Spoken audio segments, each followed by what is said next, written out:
She stepped off the train into a town that smelled of dust and broken promises. The man who had paid for her journey was already in the ground. She had $4, no family, and 3,000 miles of nothing behind her, but the three brothers waiting at the station did not know it yet. The woman they had just offered a job to was about to uncover a murder, face down a killer, and burn their quiet world to the ground in the best possible way. This is her story. The land did not care that she was coming. It had no interest in her grief, her fear, or the bundle of letters she clutched against her chest like a talisman against the unknown. The Colorado Territory stretched out beneath a sky so vast it seemed to swallow the horizon whole, and the wind that swept across the plains carried nothing but dust and the dry scent of sage, and the absolute indifference of a world that existed long before human beings gave it a name, and would exist long after the last one was gone. Against this immensity, a train crawled westward like an iron caterpillar, trailing black smoke across the golden emptiness.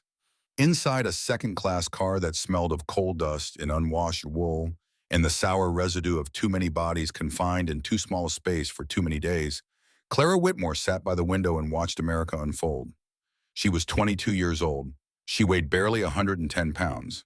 She owned one carpet bag, two practical dresses, a cameo brooch that had belonged to her mother, a volume of Shakespeare's sonnets that had belonged to her father, and exactly $4.37.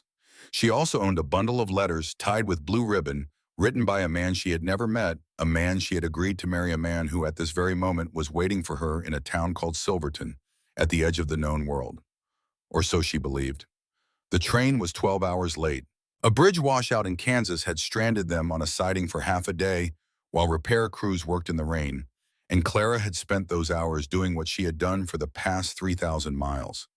She sat, she watched. She held the letters and tried to imagine the face of the man who had written them. Thomas Caldwell, cattle rancher, Silverton, Colorado Territory.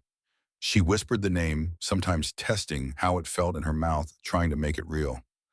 Mrs. Thomas Caldwell, Clara Caldwell. The words had no weight yet. They were sounds without substance, a future she could not quite touch. But it was the only future she had left. She thought about Philadelphia. She could not help it. The memories came unbidden, rising like smoke from embers she had tried to bury. The narrow row house on Elm Street where she had grown up. The smell of lavender and old books that permeated every room. The sound of her father reading Dickens aloud on winter evenings while rain pattered against the windows and the fire crackled low. Her mother's gentle hands guiding hers over needlework, patient and warm, teaching her the small domestic arts that were supposed to prepare a young woman for the life she was expected to live. They had not been wealthy. Her father taught literature at a small academy and earned what small academy teachers earn, which was never quite enough. Her mother took in sewing to supplement her nimble fingers, producing work so fine that women from better neighborhoods sought her out. But what the Whitmore household lacked in money, it possessed in abundance of a different currency. Books lined every wall. Conversation flowed freely at the dinner table. Ideas were welcomed, questions encouraged, and Clara grew up believing that knowledge was the truest form of wealth. Then the scarlet fever came. It swept through their neighborhood in the autumn of 1874. Like a biblical plague, indiscriminate and merciless. Her father was the first to fall, a robust man who had never been sick a day in Clara's memory, reduced in a single week to a shadow beneath sweat-soaked sheets, his voice that had brought Shakespeare and Dickens to life, fading to a whisper, then to silence. He died on a Tuesday morning. Clara held his hand. Her mother prayed in the next room. The clock on the mantel ticked on as if nothing in the world had changed. Her mother followed 12 days later. Clara believed and would always believe that her mother had willed herself to live just long enough to see her daughter's 22nd birthday. The morning after that milestone, as if she had been holding a door open for Clara to step through into adulthood, she closed her eyes and did not open them again. Clara buried her parents in the same week in adjacent plots, in a cemetery she could not afford. The funeral expenses consumed the small savings account. The landlord, a man named Grisham, who delivered his condolences with the practiced sympathy of someone who had evicted dozens of grieving families, gave her 30 days to vacate. The teaching position at the charity school, which had been her purpose and her joy, paid barely enough for food, let alone rent in even the cheapest boarding house. For 3 months she survived. That was the only word for it. She moved from one boarding house to another, each cheaper and more wretched than the last. The wallpaper peeled, the floors sagged. The other tenants had eyes that told stories Clara did not want to read. She ate sparingly and saved desperately, and watched her small reserve of money dwindle like sand through an hourglass that nobody could turn over. She saw what happened to women who ran out of options. They were impossible to miss in Philadelphia, those women. Hollow-eyed and coughing outside the textile factories, aging decades in a single year of 14-hour shifts. Standing on corners in the gaslight district after dark, their painted faces masks of calculated desperation.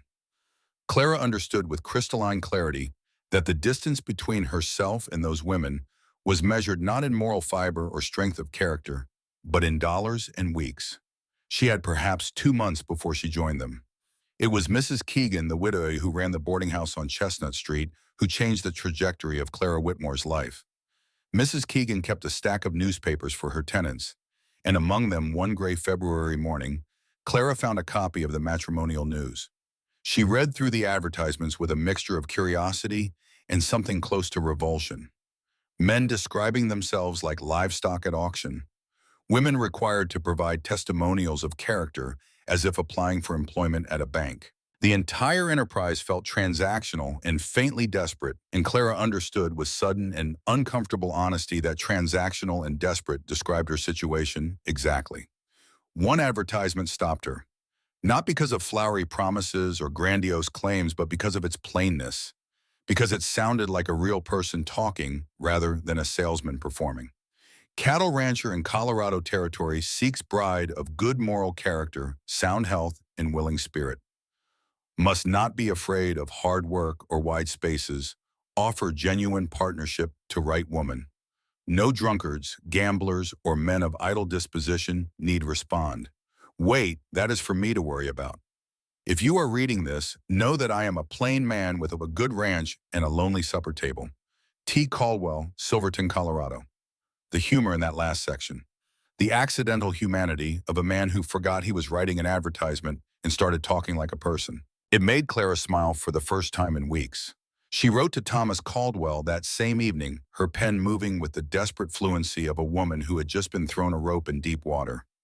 Their correspondence lasted 3 months, 27 letters in total, 13 from her and 14 from him, each one revealing a little more of the person behind the words.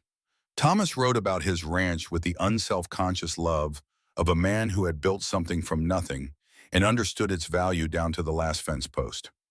He described the mountains at sunset, the way the light turned the peaks to hammered copper and the valleys to pools of purple shadow. He wrote about the sound of cattle in the morning, hundreds of hooves on hard earth, a sound like distant thunder that never quite arrived. He described the creek that crossed his property, how it froze in winter into what he called crystal sculptures that caught the light in ways that would make an artist weep. He wrote about his plans, expanding the herd, building a proper house to replace the cabin he currently occupied, planting fruit trees that would not bear for 5 years because he believed in investing in the future. He was a man who thought in seasons and decades, not days and weeks, and Clara found that quality deeply reassuring in a world that had taught her how quickly everything could be taken away. He never wrote about love. Neither did Clara. Their arrangement was what it was, and both of them were honest about that. Clara appreciated his candor. Thomas in turn wrote that he valued her uncommon directness and her refusal to pretend this is something it isn't. They were two practical people making a practical choice, and there was dignity in that honesty that Clara found more comforting than any amount of romantic language would have been. But in his last letter, Thomas had written a single line that planted a small, stubborn seed of hope in Clara's heart. I believe two people of good character can build affection from shared purpose, and I look forward to building with you. And below it, almost as an afterthought, that Clara suspected was not an afterthought at all. I should mention that I keep a decent library for a cattleman, and I make a tolerable beef stew. There was something else in that letter, something Clara did not fully understand at the time, but which lodged in her memory like a splinter. Thomas had written almost casually that there are men in this territory who would take what is not theirs by any means necessary, and that he had taken precautions. She filed the words away without knowing their significance. They would come to mean everything. Clara accepted his proposal and the train ticket he sent. She packed her mother's cameo, her father's Shakespeare, two practical dresses, and every scrap of courage she possessed into a battered carpet bag. On a gray Philadelphia morning in July of 1875, she boarded the westbound train and watched the only world she had ever known disappear behind her like a closing chapter in a book she could never reopen. Now, 6 days later, the train pulled into Silverton Station with a shriek of brakes and a great exhalation of steam, and Clara Whitmore stepped down into the Colorado wind. Silverton was not what the word town had prepared her for. The station was a wooden platform with a hand-painted sign already fading in the relentless sun. Beyond it stretched a single main street of packed dirt lined on both sides with buildings in varying states of completion. Some were proper storefronts with glass windows and painted facades, ambitious declarations of civilization. Others were rough wooden structures that looked like they might blow over in a strong wind, held together by nails and optimism, and not much else. Everything was coated in dust. The buildings, the horses tied to hitching posts, the dogs sleeping in patches of shade, the people moving along the boardwalks. Even the sky seemed dusty, the blue hazed with a golden particulate that turned the sunlight thick and warm and slightly unreal. Women in calico dresses hurried past women in gaudy face paint who lingered on second-floor balconies above the saloons. Cowboys on horseback moved through the street with the easy authority of men who belonged here. Miners with pickaxes slung over their shoulders trudged toward the hills. A barber swept the porch of his shop, pausing to watch Clara with open curiosity. Silverton was the American frontier in miniature. Half aspiration, half desperation, entirely unfinished. Clara approached the station master, a weathered old man named Ezra Potts, whose gray mustache drooped at the corners like a willow tree mourning the loss of its youth. His spectacles perched precariously on the end of his nose, and he had the permanently distracted air of a man who had seen too many arrivals and departures to invest much emotion in either. "Excuse me," Clara said. "I am looking for Mr. Thomas Caldwell. I was meant to arrive yesterday." The change in Ezra Potts was immediate and unmistakable. The distracted air vanished. His hands stilled on the telegram he had been sorting. He removed his spectacles, slowly cleaning them with a handkerchief, in the deliberate way of a man buying time before delivering news he wished he did not have. "Miss," he said, and there was a gentleness in the word that terrified her. "I am afraid I have some unfortunate news. Mr. Caldwell was killed 3 days ago. Shot dead at the Golden Spur Saloon. There was a dispute over water rights, they say." He paused. "I am mighty sorry." Clara felt the blood drain from her face. The sensation was physical. A cold tide receding from her extremities, leaving her fingertips numb and her vision narrowing to a point. She heard the words. She understood the words. But her mind refused to assemble them into meaning the way a person might stare at the pieces of a shattered plate and not quite accept that it will never hold water again. "But she started. The words came out as a whisper. "I am to be his wife." "I know, miss. The whole town knew he was expecting a bride." Ezra shifted his weight from one foot to the other. "Terrible business. Town is still talking about it. If you need passage back east, there is a train tomorrow morning." Clara sank onto the wooden bench beside the platform. Her carpet bag fell from nerveless fingers. 3,000 miles from home. No family to return to. No future husband. The last of her savings spent on necessities for the journey. The letters in her lap, tied with blue ribbon, suddenly felt like artifacts from a civilization that no longer existed. She sat there for what might have been 5 minutes or 50, watching the life of Silverton continue around her, as if nothing had happened, as if the world had not just collapsed into a hole the exact size and shape of her last hope. And then she felt it, the prickling awareness on the back of her neck that meant someone was watching her. Clara looked up. Across the street, leaning against a post outside the saloon, with the ease of a man who made a profession of leaning against things, stood a figure in a long black duster coat. He was watching her with eyes that held no warmth, no curiosity, no sympathy. They were flat and appraising the eyes of a man calculating the value of something. He noted her arrival. He noted her conversation with the station master. He noted her distress. Then, as casually as a cat losing interest in a bird it has decided not to chase, He pushed himself off the post and disappeared through the saloon doors. Clara did not know his name. She did not know that the man in the black coat was named Jeb Holloway, that he was a former cavalry scout turned hired gun, that he worked for a man named Victor Crane, and that 3 days ago he had deliberately provoked Thomas Caldwell into a fight that ended with a bullet in Thomas Caldwell's chest. She did not know any of that yet, but the cold feeling his gaze left on her skin would stay with her, and in the weeks to come she would learn to recognize it for what it was, the feeling of being watched by something dangerous. A voice cut through her spiral of despair, steady, male, carrying the quiet authority of someone accustomed to large spaces and hard decisions.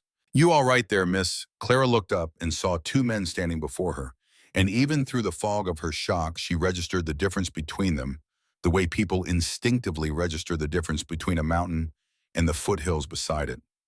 The first man was tall, not merely tall in the way city men were tall, but tall in the way that the landscape itself was large, as if the territory had grown him to scale. Broad-shouldered with hands that looked capable of breaking things or building them with equal competence. His hair was chestnut brown streaked with gold, where the sun had claimed it, and his eyes beneath the brim of a well-worn hat were the color of whiskey held up to firelight. Amber and warm and sharp all at once. His face was cleanly shaved, the jaw strong and set with a hardness that spoke of years of making difficult decisions and living with the consequences. There were small scars on his hands, the accumulated evidence of a life spent working with rope and wood and iron and the unpredictable horns of cattle. He carried himself with the contained stillness of a man who knew his own strength and was careful with it. Beside him stood a second man, slightly shorter, but still imposing, with dark blonde hair that fell in careless waves and amber eyes a shade warmer than his companions. Where the first man's face was carved from granite, this one seemed shaped from something more forgiving. His mouth held the ghost of a smile even in this serious moment, as if humor was his natural resting state and gravity required conscious effort. "Name is Wyatt Hawthorne," the first man said, removing his hat in a gesture of courtesy that belonged to a gentler era. "This here is my brother Garrett. We could not help but overhear. You are Thomas Caldwell's." "His bride," Clara finished, and the words snagged in her throat like a fishhook. "His mail-order bride. A day late, it seems." "2 days would not have made a difference," Miss Garrett said, and beneath his easy manner his voice was surprisingly gentle. "Thomas was killed the day before you were supposed to arrive. You knew him." "He was a neighbor," Wyatt said carefully. "Our ranch borders his land to the west. We did business together, bought and sold cattle at the same markets." He paused. "He was a decent man. What happened to him was not right." There was something in the way he said those last 4 words, an emphasis that went beyond the ordinary sadness of a neighbor lost to violence, a tightness in his jaw that suggested he meant more than the simple tragedy of a man shot in a saloon dispute. Clara noticed it even through the thickness of her shock and filed it away alongside Thomas's cryptic warning about men who took what was not theirs. While Wyatt spoke, Clara noticed that Garrett's eyes kept drifting across the street toward the Golden Spur Saloon. Each time he glanced that way, the easy smile faltered. Something darker moved behind his eyes, something haunted and heavy. He shifted his weight, touched the back of his neck, unconscious gestures of a man carrying a burden he had not put down. Clara, overwhelmed as she was, did not have the capacity to analyze his behavior. But Garrett Hawthorne was carrying a secret, and it was eating him from the inside. Wyatt offered Clara a lifeline in the form of practical kindness. His sister, he explained, ran the boarding house just down the street. Margaret Wells recently widowed a good woman with fair prices and a fierce devotion to propriety. Clara would be safe there while she figured out what came next. "I have not got much to figure," Clara said quietly. "I have $4, no family east or west, and no prospects in either direction." Something moved behind Wyatt Hawthorne's amber eyes. Not pity, Clara noted. She was grateful for that. Pity would have broken her. What she saw instead was recognition. The look of a man who understood what it meant to stand at the edge of everything you knew and stare down into nothing. "One thing at a time, Miss Whitmore. Clara Whitmore. Miss Whitmore, let us get you somewhere safe and warm, and then we can talk about what comes next." On the walk to the boarding house, they passed the land office. Garrett nodded toward a man emerging from the building, and Clara saw Wyatt's posture change, a subtle stiffening the way a horse shifts when it scents something dangerous on the wind. The man was tall and silver-haired, wearing a charcoal suit that looked as out of place in Silverton as a silk glove on a blacksmith. He carried himself with the polished assurance of wealth and influence, and when he saw the Hawthorns, he tipped his hat with a courtesy so exaggerated it circled all the way back around to insult. His smile did not reach his eyes. His eyes were gray and cold and calculating, and Clara felt them pass over her with the same flat appraisal she had felt from the man in the black duster. "Who is that?" she asked. "Victor Crane," Garrett said, and the name came out like something that tasted sour. "Land speculator from Denver. Been buying up property around here for the past year. Generous offers at first, then less generous." "Garrett," Wyatt said, a single word loaded with caution. Garrett fell silent, but his jaw tightened, and his eyes followed Crane's black carriage as it rolled down the street. And Clara understood without being told that the story of Silverton was more complicated than a simple frontier town struggling to grow. Margaret Hawthorne Wells was a revelation. She stood in the doorway of her boarding house like a general surveying a battlefield, and Clara understood immediately that this was a woman who had taken the raw material of grief and forged it into competence. She was 30 years old with the same blue-touched eyes as her brothers, her late husband's wedding ring hanging on a chain around her neck, her sleeves permanently rolled to the elbow. She took one look at Clara's ashen face, listened to the situation in 3 sentences, and shifted into action with the efficiency of someone who had no patience for the luxury of standing still. A room at reduced rate, a basin of warm water, hot food, strong tea, clean towels. "You will stay as long as you need to sort things out," Maggie said, showing Clara to a small but spotless bedroom on the 2nd floor. "And do not you worry about vultures in this town trying to take advantage. Any friend of my brother's is under my protection." That evening at the communal dining table, Clara began to understand the world she had entered. The boarders assembled for supper like a cross-section of frontier society. Miss Agnes Perry, the school teacher, a thin woman of indeterminate middle age who was leaving Silverton at month's end, her contract expired, her patience with frontier life exhausted. A mercantile clerk named Osgood, who gossiped about Caldwell's death with inappropriate relish between bites of cornbread, and Mrs. Doris Finch, an elderly widow who knitted continuously while she ate her needles, clicking in a rhythm as steady and unstoppable as a heartbeat. It was Mrs. Finch who dropped the observation that lodged in Clara's mind like a stone dropped into still water. She said it mildly between stitches, her eyes on her work, and her voice carrying no more weight than if she had been commenting on the weather. "Third rancher this year to meet trouble after refusing to sell to that Crane fellow. Just bad luck, I suppose." The needles clicked. The clock ticked. Nobody at the table responded, but Clara noticed that Miss Perry pressed her lips together, and Osgood suddenly found his cornbread fascinating. "Third rancher, after refusing to sell. Just bad luck." Clara stored the words alongside Thomas's warning, and the cold eyes of the man in the black coat, in the way Garrett looked at the golden spur, and the emphasis in Wyatt's voice when he said what happened to Thomas was not right. She did not yet have enough pieces to assemble the picture, but she was beginning to sense its shape, and the shape was ugly. After dinner, Wyatt returned to the boarding house. He had cleaned up from his day, changed his shirt, combed his hair. In the lamplight of the parlor, Clara got her first unhurried look at him, and what she saw both reassured and unsettled her. The scars on his hands told the story of years of hard labor. Rope burns healed nicks from barbed wire, the thickened calluses of a man who gripped tools and reins from dawn to dark. He held his coffee cup with a care that seemed almost delicate in hands, so large, as if even in this small act he was conscious of his own strength and determined not to break what he held. There was fatigue around his eyes, not the tiredness of a single long day, but the deep accumulation of years of carrying more weight than one pair of shoulders was designed to bear. Wyatt Hawthorne. Clara understood was a man who had been responsible for other people for a very long time, and who had paid for that responsibility in sleep and ease and whatever lightness his younger self might once have possessed. "May I ask you something about Mr. Caldwell?" Clara said when the other boarders had dispersed. "I realize I knew very little about the man I agreed to marry. Our letters were formal. He told me about his ranch, his plans, his daily life, but I never learned who he truly was." Wyatt considered her question, turning his coffee cup slowly between his palms. He was determined, Built his ranch from nothing in 5 years, which is something most men cannot do in 10. Not always the easiest man to deal with, but fair in business. Honest. He paused. He deserved better than what he got. And what were your plans with him, Miss Whitmore, if you do not mind my asking? To be a good wife, she answered simply. To keep his home, bear his children, build a life together. I taught at a charity school before my parents died, but mostly I wanted security and perhaps in time genuine affection. She looked down at her hands folded in her lap. Now I have until tomorrow morning to decide whether to spend my last dollars on a ticket back to Philadelphia, where I have nothing and no one. Wyatt held her gaze for a long moment. Then he excused himself and stepped outside into the night. He found his brothers waiting in the shadows beside the livery stable. Garrett leaned against the fence rail, arms crossed.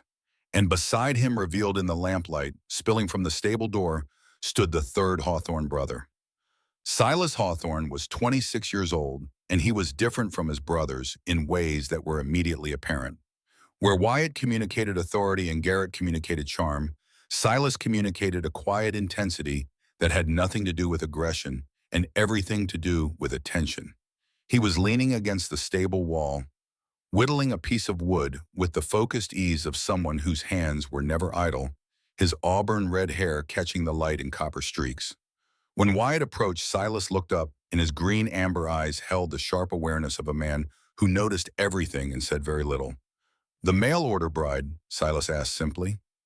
Wyatt nodded. "What is she like?" "Educated, capable, terrified but hiding it well." Silas absorbed this with a slight nod and returned his attention to the wood in his hands. The three brothers talked in the shorthand of men who had shared a life so long that half their communication happened in the spaces between words. Wyatt proposed offering Clara employment at the ranch. Their mother had passed 8 months ago, and the house had suffered accordingly. The account books were a disaster. The kitchen was a health hazard. None of them could cook a meal that did not end in smoke or regret. Garrett was immediately supportive. "She is educated, she is capable, and she has got nowhere to go. It is the right thing, Wyatt." Silas raised the one objection that mattered. "A woman alone on a ranch with 3 unmarried men. People will talk." "Let them talk," Wyatt said, and there was iron in his voice. "Maggie will vouch for our character, and Miss Whitmore will have her own room with a lock on the door. It will be proper." The decision was made. Wyatt returned to Clara and presented the proposition. Employment as housekeeper and bookkeeper at Hawks Ridge, room and board included. He explained the situation plainly without embellishment. 3 brothers in the house, a sister who visited regularly. Work that was hard but honest. A room of her own, private and secure. "If it does not suit you, after 1 month I will pay your passage back east myself," he said. "But I want you to understand something, Miss Whitmore. There are 3 of us brothers in that house, and our sister visits regularly. Your reputation will be protected. My word on that." Clara studied his face. The granite exterior, the amber eyes that held more warmth than his expression admitted. The absolute steadiness of his gaze, the look of a man who made promises rarely and kept them always. She thought about Philadelphia, the boarding houses, the factories, the gaslight district. She thought about the alternative, which was this man, this ranch, this territory. She did not understand this leap into the unknown that required every ounce of the courage her parents had spent 22 years building into her. "I accept your offer, Mr. Hawthorne, and I want you to know that I am not a fragile woman. Whatever work needs doing, I will do it." Something shifted in Wyatt's expression. A crack in the granite. Not quite a smile, but the possibility of one, and a flicker of something that looked like respect. "No, Miss Whitmore, I do not believe you are fragile at all." That night, Clara lay in the unfamiliar bed and stared at the ceiling and weighed her decision from every angle. She thought about the 3 brothers, Wyatt's stoic authority, Garrett's disarming charm, and the shadow that crossed his face when he looked at the saloon. Silas's quiet watchfulness, the way his hands were always creating something, the sharp intelligence in his green amber eyes. She was nearly asleep when voices floated up through her open window from the alley below. Clara rose and peered out into the darkness. Below, barely visible in the moonlight, Garrett Hawthorne stood pressed against the wall of the boarding house, speaking in urgent, hushed tones with a second figure. The other man was lean and wore spectacles that caught a glint of moonlight. And though Clara could not see his face clearly, there was something familiar about his posture, the careful bearing of a professional man. His voice, when fragments reached her, carried the measured cadence of someone accustomed to delivering difficult truths. Garrett's body language was tense, almost desperate, entirely different from the easygoing man who had smiled his way through the afternoon. She heard fragments. Garrett's voice strained with something that sounded very much like guilt. Cannot keep quiet forever. And then lower but no less intense. He did not deserve what happened to him. Before she could hear more, Garrett glanced upward. Clara pulled back from the window, heart hammering. She pressed herself against the wall and held her breath until she heard footsteps retreating down the alley and into silence. She did not sleep for a long time after that. What did Garrett Hawthorne know about the death of Thomas Caldwell? And who was the man he had been confiding in under the cover of darkness? 3 days later, Clara found herself sitting beside Wyatt on a wagon loaded with flour and salt and coffee and fencing wire bouncing along a rutted trail that led away from Silverton and into the open country. Garrett rode alongside on a bay gelding, his hat pushed back, keeping up a running narration of the landscape that was part history lesson and part tall tale. Silas drove a second wagon behind them, loaded with lumber and tools, silent as the mountains that watched their passage. The Colorado Territory revealed itself to Clara in layers of grandeur she had no frame of reference to absorb. Vast stretches of prairie grass rippled in the wind like a golden ocean, each gust sending waves across the surface that rolled toward the horizon and disappeared. The Rocky Mountains rose in the distance, their peaks already white with early snow despite the summer warmth below, and the contrast between the gentle gold of the prairie and the brutal blue of the mountains was so stark it seemed like two different paintings hung side by side. The sky. Clara could not get over the sky. In Philadelphia, the sky was a strip of gray between rooftops. Here it was everything.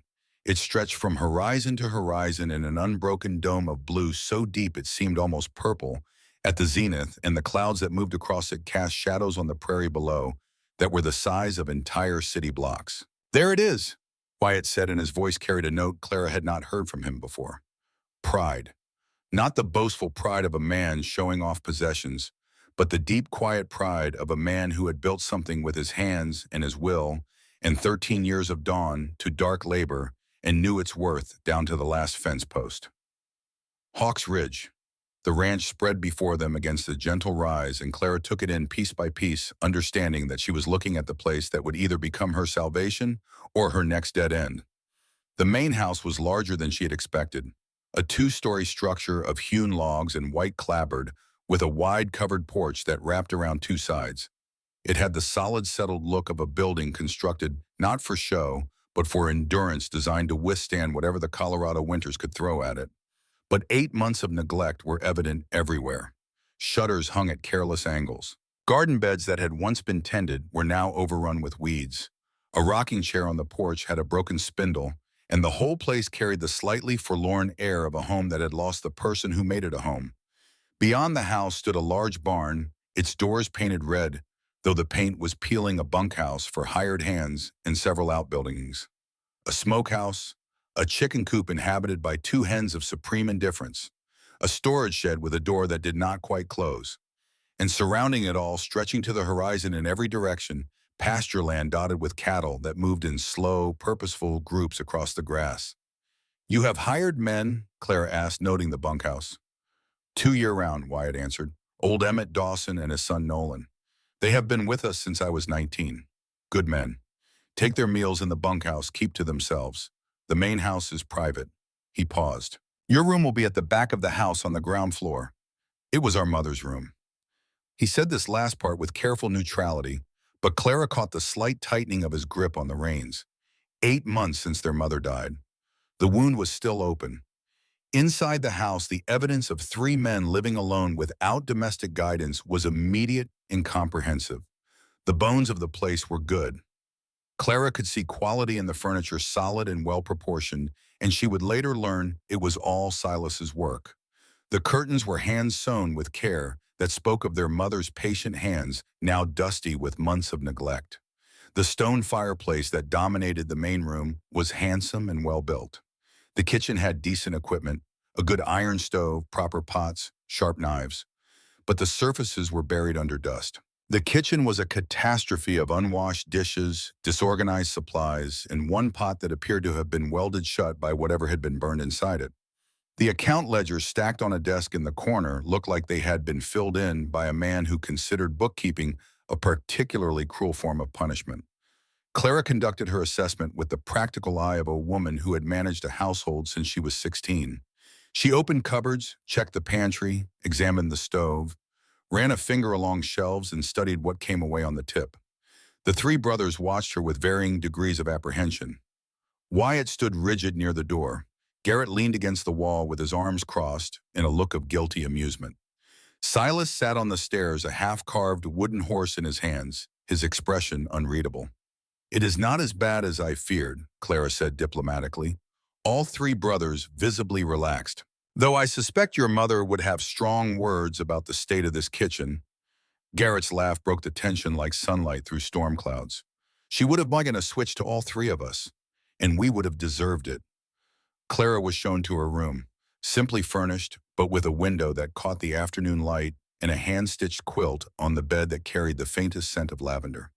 A small vase on the nightstand held dried wildflowers that someone had placed recently. Clara would later suspect Silas, though she could never be certain, and he would never admit it. "You need anything, my room is upstairs at the end of the hall," Wyatt said from the doorway. "Garrett is across from me, Silas, at the top of the stairs. Meals have been irregular, to say the least. If you could establish some kind of routine, we would all benefit." "I will begin tomorrow," Clara said.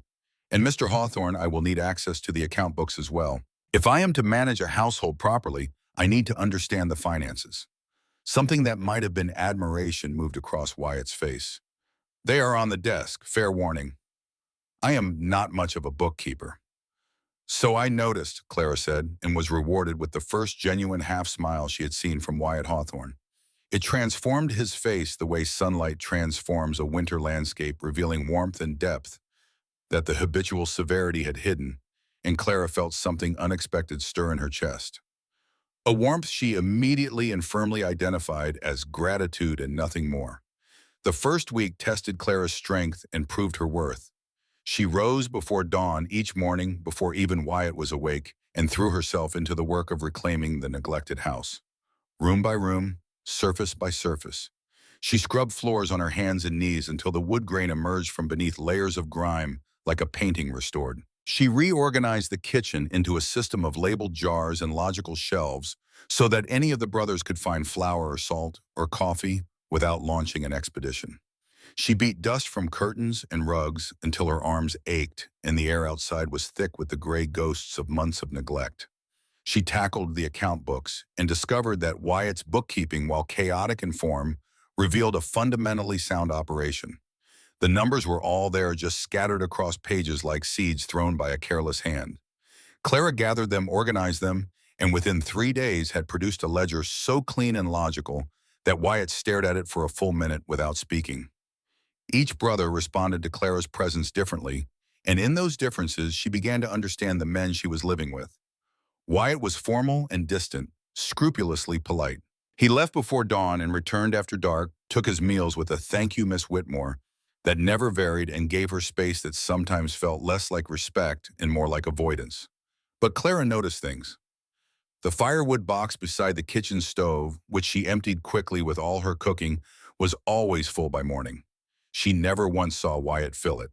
The path from the house to the outhouse was graveled smooth one night after she mentioned the mud. A lantern appeared on the porch railing the evening after she had stumbled on the dark steps. Small acts, wordless, consistent. Garrett was warmth itself. He found reasons to linger in the kitchen while Clara cooked, stealing biscuits from the cooling rack and absorbing her mock stern reprimands with theatrical repentance that made her laugh, despite herself. He was easy to talk to, easy to be around, the kind of man who could make a stranger feel like an old friend within 5 minutes. Through Garrett, Clara learned the family history: a father who was harsh and spare with affection, a mother who was gentle and generous with it. The fierce bond between the three brothers forged not in comfort, but in shared hardship. But even as Garrett charmed and entertained, Clara could not forget the conversation she had overheard in the alley behind the boarding house. The strained voice, the guilt, the words she could not unhear. He did not deserve what happened to him. Garrett Hawthorne was a man of easy surfaces and hidden depths, and Clara was beginning to suspect that what lay beneath the surface was something dangerous. Silas communicated almost entirely through action. He did not linger in the kitchen or tell stories by the fire. Instead, things appeared. A carved wooden spoon handle beautiful in its simplicity to replace the cracked one Clara had been making do with. A shelf installed in the pantry at precisely the height she had mentioned would be convenient. A sketch of a meadowlark left on the dining table one morning after Clara had said in passing that she missed the sound of birds from her Philadelphia garden. Each gift was anonymous and unacknowledged, and each one told Clara more about Silas Hawthorne than 100 conversations could have. At the end of the first week, Clara returned from a supply run to Silverton with Maggie and found a piece of paper nailed to the ranch gate. Block letters, crude and deliberate. 5 words: mind your own cattle. Wyatt tore it down without expression, his jaw set to stone. He told Clara it was nothing, probably a disgruntled neighbor. But when he thought she was not looking, he showed the note to Garrett, and the two brothers exchanged a glance that carried the weight of everything they were not saying. That night, Clara could not sleep. She came downstairs for water and heard voices from behind the closed door of the study. Wyatt and Garrett speaking in the harsh whispers of men who were trying not to shout. She froze in the hallway. She knew she should go back to her room. She knew that eavesdropping was wrong, that the conversation was not meant for her, that the decent thing would be to fill her glass and retreat. But Thomas Caldwell's name reached her through the door, and Thomas Caldwell was the reason she was standing in this hallway, in this house, in this territory 3,000 miles from home. She pressed her back to the wall and listened. Garrett's voice ragged with the strain of something held too long. I cannot keep this to myself anymore, Wyatt. I have been telling Doc Wallace pieces of it late at night behind the boarding house because the weight of it was crushing me. But he says I need to tell you everything. I was there that night, at the Golden Spur. I saw what happened. Wyatt, controlled fury compressed into a whisper. Keep your voice down. Caldwell did not start that fight. It was Holloway, Crane's man. He goaded Thomas into it deliberately, pushed him, insulted him, would not let up until Thomas swung first. Then Holloway drew and shot him dead. Called it self-defense, but I am telling you, Wyatt, it was murder. Plain as the sun in the sky. Silence. The kind of silence that is not empty, but full, heavy with implications and consequences. Then Wyatt, can you prove it? My word against Holloway's, and Crane owns half the witnesses in that saloon. Garrett's voice dropped even lower. But Wyatt Thomas told me something the week before he died. He said Crane wanted his land badly, not just for the grazing. He said he had proof the land was worth more than anyone knew, and he had hidden it where Crane could not find it. What kind of proof? He would not say, but he was scared, Wyatt. I have never seen Thomas Caldwell scared of anything in his life, and that last week he was scared. Clara's knees went weak. Wow. She braced one hand against the wall to keep herself upright, the water glass forgotten, her mind racing through every implication of what she had just heard. Thomas Caldwell, the man she had agreed to marry, the man whose letters she carried in her carpet bag. He had not been killed in a random dispute over water rights. He had been murdered, deliberately, by a man working for Victor Crane. And Garrett Hawthorne had watched it happen and carried the secret ever since, confiding only in the town doctor who had treated the body and knew the wound told a different story than the official account. She returned to her room on silent feet, set down the water glass with trembling hands, and sat on the edge of her bed in the darkness. She thought about the man in the black duster who had watched her at the station. She thought about Victor Crane's cold gray eyes. She thought about Mrs. Finch's casual observation. Third rancher this year. She thought about the note on the gate, mind your own cattle. And she thought about what she was going to do with what she knew. The next morning, everything had changed, even though nothing on the surface showed it. Garrett cracked jokes about burned toast. Silas quietly refilled everyone's coffee. Wyatt sat at the head of the table studying a cattle report with the concentrated focus he brought to everything. Clara set down her fork and spoke into the ordinary silence of a ranch morning. I have decided to stay. All 3 brothers looked up. What, just for the month? For as long as you will have me. This ranch needs managing. The children at the neighboring farms need teaching. and I have discovered that I rather like Colorado." The relief was immediate and distinct in each face. Garrett grinned broadly. Silas gave a small, satisfied nod, and Wyatt held her gaze for a long moment. Something warm and something dangerous kindling in those amber eyes, a fire behind the granite that he did not try to hide and could not quite control. "Then welcome to Hawks Ridge, Miss Whitmore. Properly." That night in her room, Clara opened her carpet bag and removed the bundle of Thomas Caldwell's letters. She untied the blue ribbon and spread them on the bed. She reread his warning about men who would take what was not theirs. She reread his mention of precautions taken. She thought about the murdered rancher and the hidden proof and the land speculator and the hired gun and the charming brother with the guilty secret. Clara Whitmore had come to Colorado to be a bride. She had stayed to build a home. And now, without fully understanding the danger she was stepping into, she had committed herself to a mystery that could get them all killed. She extinguished the lamp and lay in the darkness listening to the vast Colorado silence outside her window and felt the strange, terrible, exhilarating weight of a life that had changed direction for the second time in 6 months. She had arrived a day too late for Thomas Caldwell, but as the night settled over Hawks Ridge and the mountains stood watch against the stars, Clara Whitmore began to suspect that she had arrived exactly on time for something else entirely. 6 weeks changed everything and nothing. The land remained indifferent. The mountains did not care that Clara Whitmore had scrubbed every floor in the Hawthorne ranch house until the wood grains shone like honey in the morning light. The wind that swept down from the peaks carried no opinion about the fact that the kitchen garden had been reclaimed from a wilderness of weeds and now held neat rows of late-season vegetables, pushing green and determined through the Colorado soil. The creek that watered the south pasture flowed with the same unhurried patience it had maintained for 10,000 years, ignorant of the woman who had reorganized every shelf and every drawer and every account ledger in the main house, and somehow in the process reorganized the men who lived there. But if the land did not notice, old Emmett Dawson certainly did. Emmett had worked for the Hawthorns since Wyatt was a boy, with too much responsibility and not enough years to carry it. He had watched 3 brothers grow from grief-stricken boys into capable men. He had buried their father, comforted their mother, and taught all 3 of them things their old man had been too harsh or too distracted to teach: how to read weather from the shape of clouds, how to mend a fence that would hold through a blizzard, how to sit a horse in a way that said you belonged in the saddle and not on it. Emmett Dawson was 58 years old, tough as rawhide and loyal as bedrock, and he had seen enough of life to know when something important was happening. Something important was happening at Hawks Ridge. He noticed it the way he noticed changes in the herd. Not in any single dramatic moment, but in the accumulation of small shifts that added up to a transformation. The house gleamed. Windows that had been opaque with months of grime now caught the morning sun and scattered light across clean floors. The porch, which had been slowly surrendering to neglect, now had swept boards and a repaired rocking chair with a cushion on the seat. The smell that greeted Emmett when he came to the main house for his weekly supply meeting with Wyatt was no longer the stale odor of 3 men failing at domesticity, but the warm, complex fragrance of bread baking and coffee brewing, and something with cinnamon that made his mouth water before he reached the door. But it was the brothers themselves who showed the most dramatic change. Wyatt still left early and returned late, but he no longer ate standing at the kitchen counter like a man fueling a machine. He sat at the table.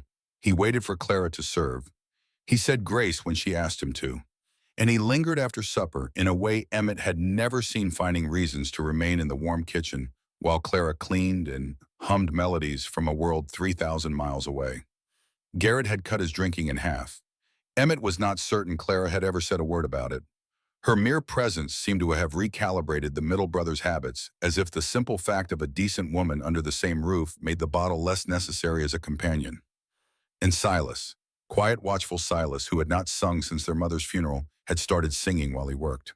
Emmett heard it from across the yard one morning and stopped in his tracks and stood there listening with the dumb, grateful expression of a man hearing church bells after a long absence. "That girl has done more for this family in 6 weeks than I managed in 13 years, Emmett told his son Nolan over supper in the bunkhouse. There was no jealousy in the observation. Only the profound relief of an old man watching something broken begin to mend. Clara had established routines that gave the ranch house a heartbeat it had lacked since the brother's mother died. Breakfast at 6, dinner at noon, opera at 7, Account review every Monday. Supply list prepared every Wednesday for the Saturday trip to town. The rhythms were simple, but their effect was profound. A house with routines is a house with purpose, and purpose was the thing that had been missing from Hawks Ridge for 8 months. But Clara's role had expanded beyond the domestic.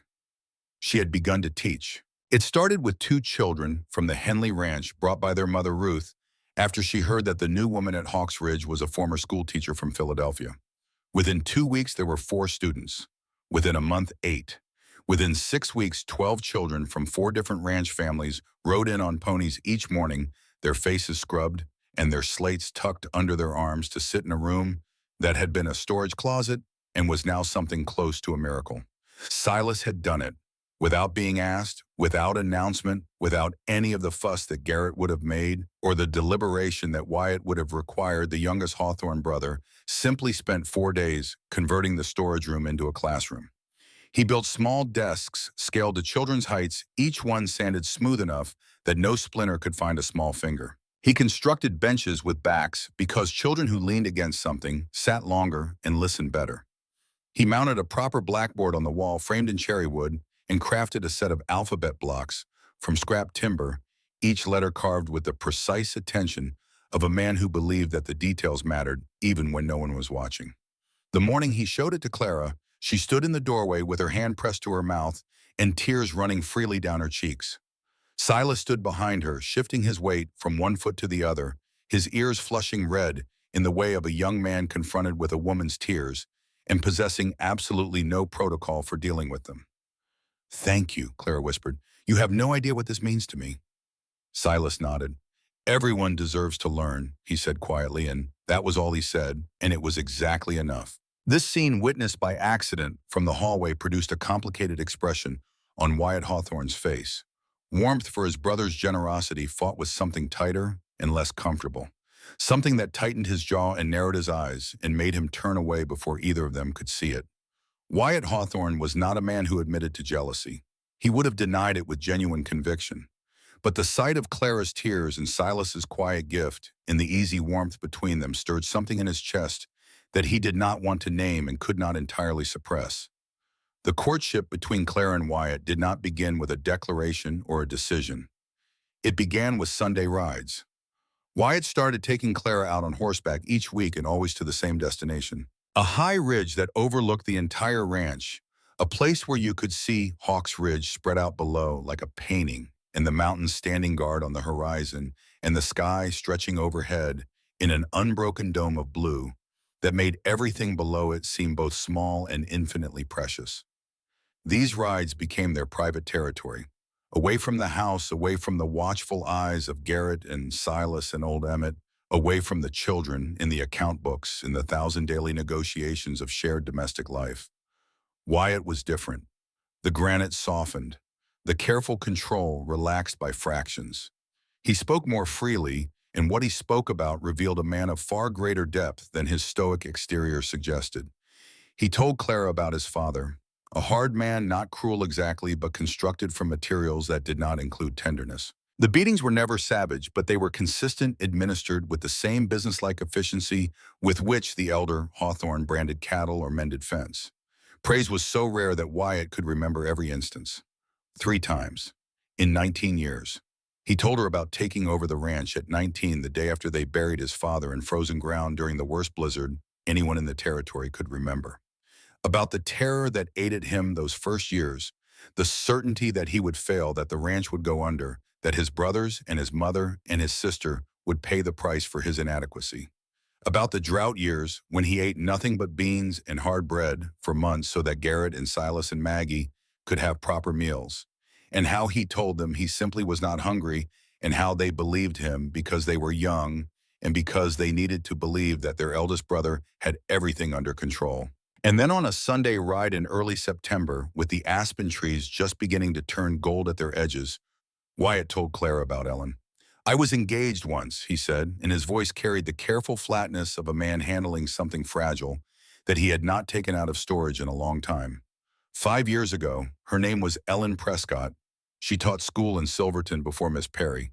She was pretty smart kind, the sort of woman who could walk into a room full of strangers and make every one of them feel like they mattered. He paused. The horses walked on. The wind moved through the grass. Pneumonia took her in January.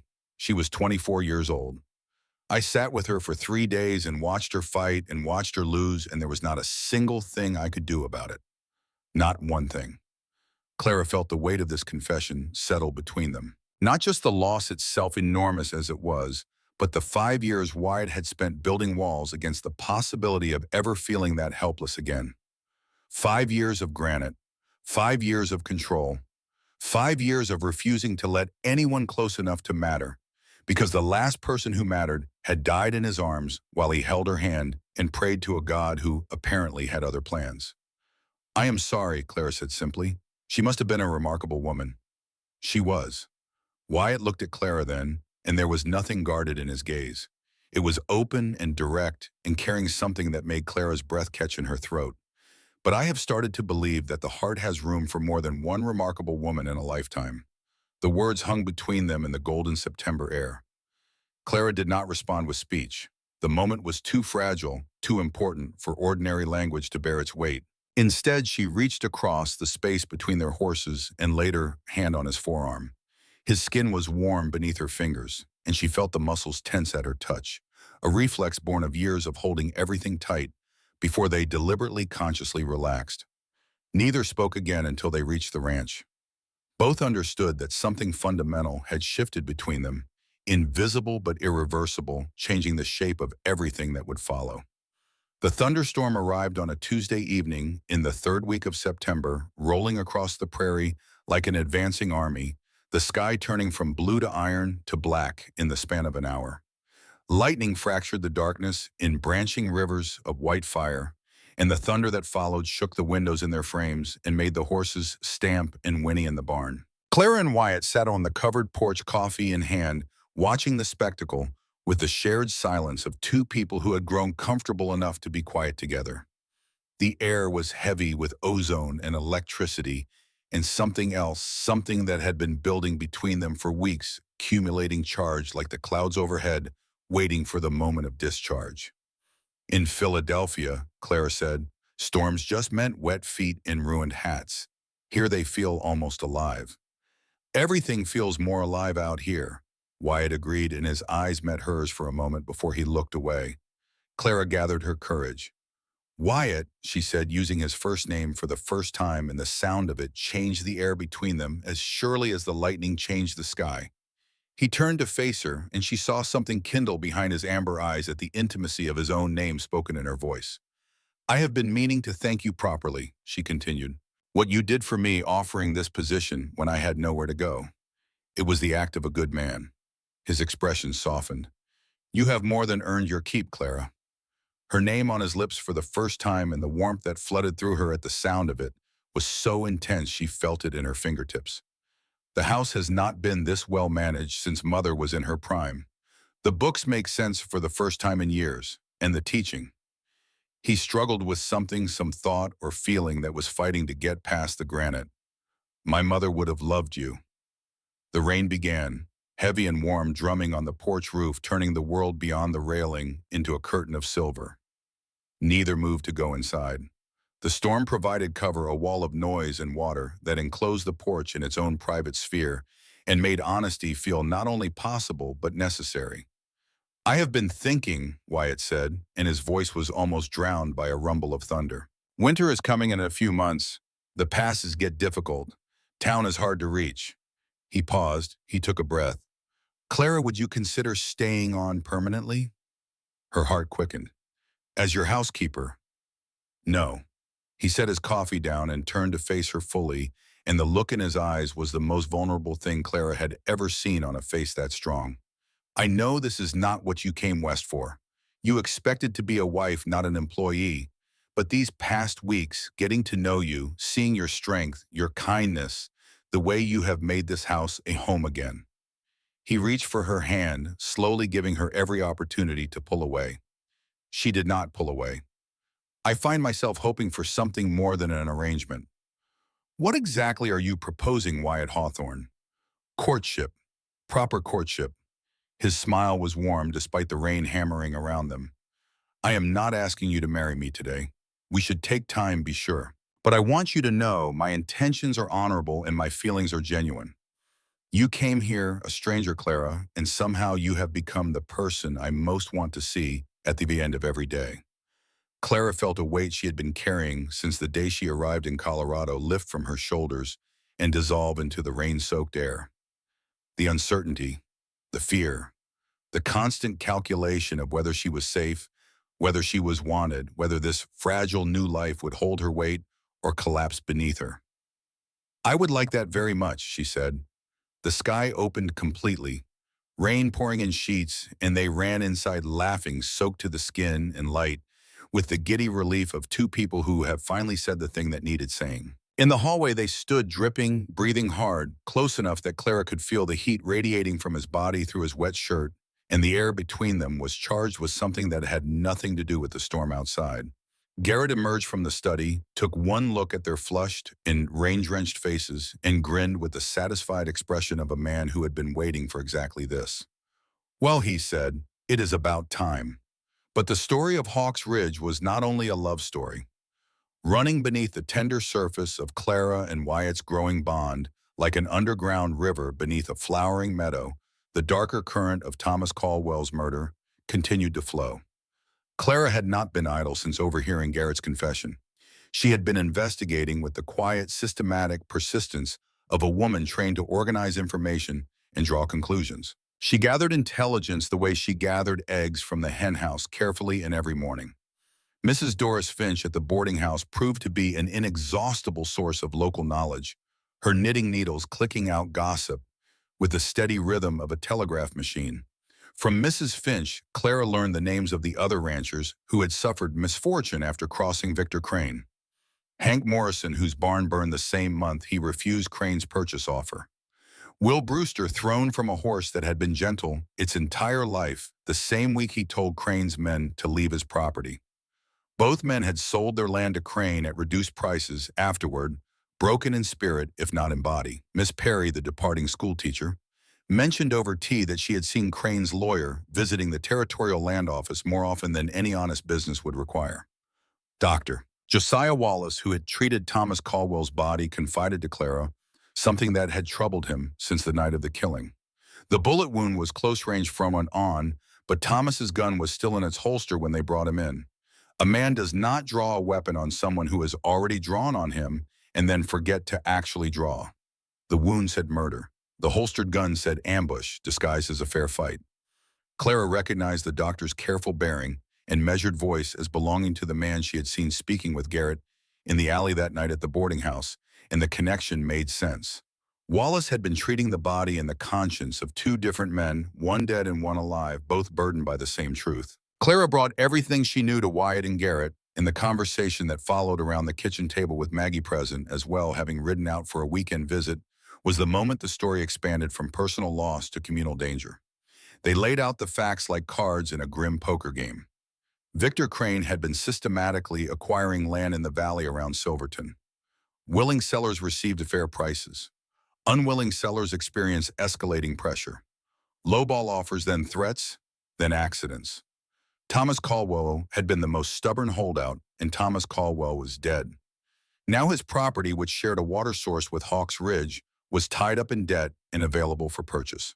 If Crane acquired Caldwell's land, he controlled the water rights for the entire Eastern Valley, which meant he held a blade at the throat of every remaining rancher, the Hawthorns included. But Thomas had told Garrett, in the weeks before his death, that his land held something more valuable than cattle grass. He said he had proof, but would not elaborate. Clara asked a question that silenced the room. Thomas sent me his personal effects before I left Philadelphia. A small trunk with papers, his family Bible, and some odds and ends. It is still at Maggie's boarding house. She looked around the table. Has anyone thought to look through it carefully? Nobody had. The following Saturday, Clara and Maggie went through Thomas Caldwell's trunk with the meticulous attention Clara brought to everything she touched. Most of the contents were ordinary. Deeds, tax receipts, a faded photograph of his parents standing before a sod house on the Kansas prairie, squinting against the sun, their faces set with the determination of people who had chosen difficulty over despair. a worn leather wallet containing $3 and a pressed wildflower. But the trunk had a false bottom. The compartment was so cleverly constructed that only someone looking carefully, someone trained to notice things that did not quite add up, would find it. Clara found it because one side of the trunk felt lighter than the other when she tipped it, and because she was the daughter of a man who had taught her that the truth often hides in the spaces people overlook. Inside the hidden compartment, rolled tight and sealed with wax, were two documents. The first was a geological survey commissioned by Thomas and conducted by a mining engineer 6 months before his death. The survey identified significant silver deposits on Caldwell's land, concentrated in the Rocky Hills on the northern section of the property. The mineral rights alone, the engineer estimated, could yield returns that dwarfed the value of the land for cattle ranching by a factor of 50. The second document showed that Thomas had filed a mining claim with the Territorial Registry in Denver. But the filing had been marked as received and then inexplicably classified as misfiled. Lost in the system. Vanished. Clara stared at the papers in her hands, and the picture that had been assembling itself in fragments since the day she arrived in Silverton finally came into focus, sharp and complete and terrible. Thomas Caldwell was not killed over water rights. He was killed for silver. Victor Crane knew about the deposits and he wanted them, and the only thing standing between Crane and a fortune in mineral wealth was one stubborn rancher who refused to sell. So Crane had him killed. And then he arranged for the mining claim to disappear so that when he acquired the property through the bank's debt settlement, the silver would come with it unencumbered and unclaimed. This is why Thomas died, Clara said, and her voice was steady even though her hands were not. And this is why Crane will come for anyone who threatens his plan. She brought the survey documents to Wyatt, and the scene that followed was one of the most emotionally complex moments in the story so far. Wyatt read the papers twice slowly, and then he set them down on the desk and stood and walked to the window and stared out at his land for a long time without speaking. When he turned back, his face held anger and grief and fear and calculation all at once, layers of emotion stacked like geological strata in the face of a cliff. "If we take this to the sheriff, Crane will know we have it," Wyatt said. "He will come for us. If we do not take it to the sheriff, Crane gets away with murder," Clara countered. "And eventually he comes for your land too, Wyatt. He controls the water once he has Caldwell's property. You know that." Garrett spoke from the doorway. "There is a third option. We buy Caldwell's property ourselves. The bank is looking for a buyer to settle his debts. If we own the land, we control both the water rights and the silver claim. Crane cannot touch us. We cannot afford it," Wyatt said flatly. "The debt on that property is beyond anything we could carry." And then Silas spoke.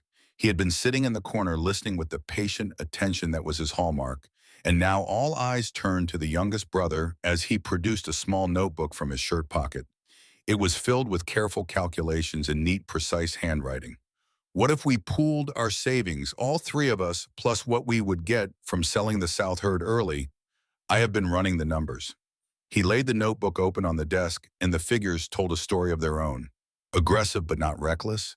Ambitious but grounded in the real arithmetic of cattle prices and bank interest rates and seasonal revenue projections. Silas, the quiet one, the one his brothers sometimes mistook for the dreamer, had been analyzing the family's financial position with the rigor of a Philadelphia accountant. "It is tight," Silas said. "We would have to sell the South Herd before winter, which means taking a lower price. We would need every dollar of saved wages from all three of us. And we would need a bank in Denver that is not under Crane's influence to carry the note." He closed the notebook. "But it is possible." Wyatt stared at his youngest brother with an expression that began as surprise and ended as something very close to awe. "You have been planning this." "I have been preparing for the possibility," Silas corrected quietly, "in case someone needed to have the numbers ready." The decision to pursue the land purchase unified the household around a shared mission, but it also painted a target on their backs. 2 weeks after Clara's discovery of the survey, Garrett rode to Denver to meet with cattle buyers for the early herd sale. He was expected back on a Tuesday. Tuesday came and went. By Wednesday morning, Wyatt was pacing the porch with the controlled energy of a man containing an explosion. By Wednesday afternoon, he and Silas saddled up and rode the trail toward Denver. They found Garrett 3 miles from the ranch, lying in a dry creek bed with his horse grazing nearby and his saddlebags torn open, their contents scattered across the rocks like the aftermath of a small, vicious storm. He had been beaten badly. 3 cracked ribs, his face swollen and discolored, one eye completely shut beneath a purple mass of bruised tissue. His left arm hung at an angle that no arm was designed to achieve, the bone broken cleanly between elbow and wrist. His lips were split. His shirt was torn and stained with blood that had dried to the color of rust. But Garrett was conscious, and the first words that came through his split and swollen mouth were not about his injuries. "They wanted to know about the survey," he said, his voice a raw whisper. "They know we have it, Wyatt." They brought him home on a makeshift litter fashioned from saplings and a blanket moving as quickly as the rough terrain would allow, while trying not to jar the broken arm that Garrett held against his chest with his good hand, his face gray with pain. He was too stubborn or too proud to voice. Clara set the arm. She had learned basic bone setting during the scarlet fever epidemic, when the overwhelmed charity hospital had pressed every able-bodied volunteer into service, and the knowledge came back to her now with the clarity that crisis provides. Silas held Garrett still, his craftsman's hands gentle but immovable. Wyatt gripped his brother's good hand so tightly his knuckles turned white. His jaw locked, his eyes bright with a fury and a fear he could not afford to show. Garrett, through the haze of agony, managed to crack a joke. "You should see the other fellows," he said through gritted teeth. "Actually, there were 4 of them, so maybe not." Nobody laughed, but the fact that he could still try was the thing that kept them from breaking. Dr. Josiah Wallace rode out from Silverton the next day and confirmed Clara's work. Broken arm, 3 cracked ribs, extensive bruising. 6 weeks minimum before Garrett could work. As the doctor prepared to leave, he pulled Wyatt aside. "This was not random, Wyatt. Someone sent those men. Your brother was targeted." "I know. Are you going to do anything about it?" Wyatt's jaw worked. "I am going to do everything about it."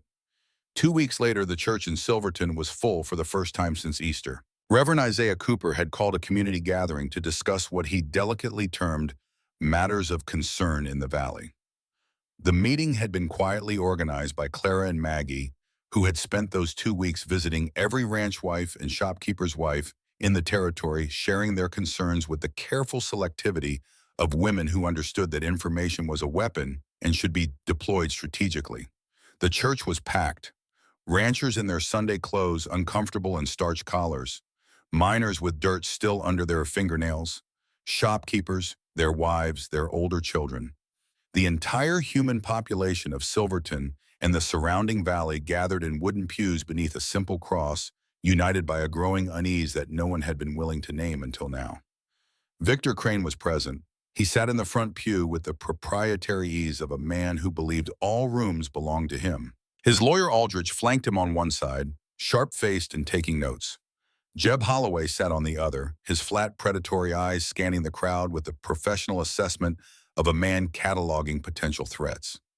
Crane's expression was one of amused condescension, the look of someone attending a performance he expected to find beneath him. Sheriff Harlan Beckett moderated with visible discomfort, his badge freshly polished, as if he were trying to convince himself of his own authority. Several ranchers spoke. Jack Henley described the escalating pressure to sell his property. A widow named Mrs. Patterson told how her late husband's ranch had been the target of mysterious fence cuttings and missing cattle in the months before he agreed to sell to Crane at half its value. Each account was individually dismissible. Coincidence, bad luck, the hazards of frontier life. But together they formed a pattern that even the most determined skeptic could not ignore. Then Clara stood. She was small, she was blonde, she was soft-spoken. She was wearing a blue dress that was slightly too large because she had been working harder than she had been eating, and she carried herself with the quiet dignity of a woman who had buried her parents, crossed a continent, and arrived to find her future husband dead, and had not yet been broken by any of it. Crane likely dismissed her on sight. A mail-order bride playing at frontier life. A girl from the East with opinions above her station. That was his mistake. Clara did not speak about the silver survey. That card she held close, waiting for the moment when it would do the most damage. Instead, she spoke about Thomas Caldwell. She spoke about the man she had never met but had come to know through his letters, a man who wrote about his land with the love most people reserve for family. She spoke about his plans for the future, the fruit trees he wanted to plant, the house he wanted to build. And then she named names. Thomas Caldwell, she said, her voice steady and clear in the silent church, shot dead in the Golden Spur Saloon 3 months ago. Hank Morrison, whose barn burned the same month he refused a purchase offer from Mr. Crane. Will Brewster, thrown from a horse that had been gentle its entire life the same week he told Mr. Crane's men to leave his property. She paused, let the names settle into the silence like stones dropped into still water. I am new to this valley. I am a woman from the East, and I know some of you think I do not understand how things work out here. But I understand mathematics. I understand patterns. And I understand that when good men keep dying or getting hurt after crossing the same person, that is not coincidence. That is design. The church was silent. Even the babies had stopped fussing as if the very air held its breath. I am not asking you to take up arms. I am asking you to open your eyes. I am asking you to remember that this valley belongs to the families who work its land, not to speculators who profit from fear. And I am asking publicly on the record with God and as my witness for a proper investigation into the death of Thomas Caldwell. She sat down. Wyatt, seated beside her, took her trembling hand beneath the pew and held it. His grip was strong and warm and absolutely steady, and it said everything his face did not show. Crane rose. He was smooth. He was polished. He expressed deep sympathy for the emotional young woman who had lost her intended husband and was clearly overwrought by grief. He denied any wrongdoing with the practiced fluency of a man who rehearsed his innocence the way actors rehearse their lines. His lawyer nodded along, making notes with the mechanical precision of a man billing by the hour. But the mask slipped, just for a moment. When Clara had named the 3 victims, something flickered behind Crane's gray eyes that was not surprise but recognition. The involuntary acknowledgement of a man hearing his own crimes cataloged in public.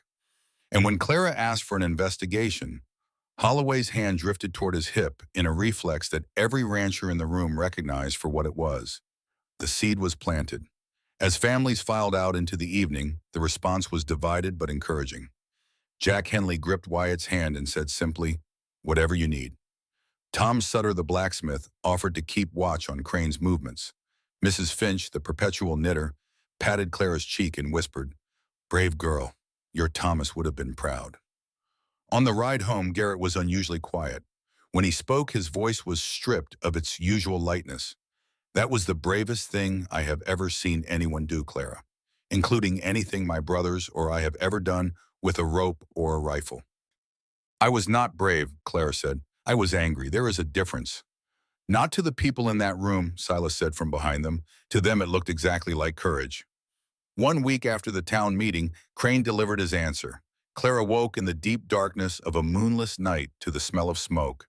Not the wood smoke of a fireplace or cook stove, familiar and benign, but the acrid chemical tang of kerosene and burning hay, the smell of something that was not meant to burn, being forced to burn by human hands. She leaped from bed and ran to the window and saw the barn ablaze. Flames climbed the walls in sheets of orange and gold, licking upward from the base where someone had piled hay and soaked it with fuel. The fire had found the dry timber and was consuming it with the hungry efficiency of something alive. And above the roar and crackle, Clara could hear the horses screaming inside, the sound of absolute animal terror that cut through the night like a blade. She screamed for the brothers. She heard boots hitting the floor overhead, the crash of doors, the thunder of men descending stairs.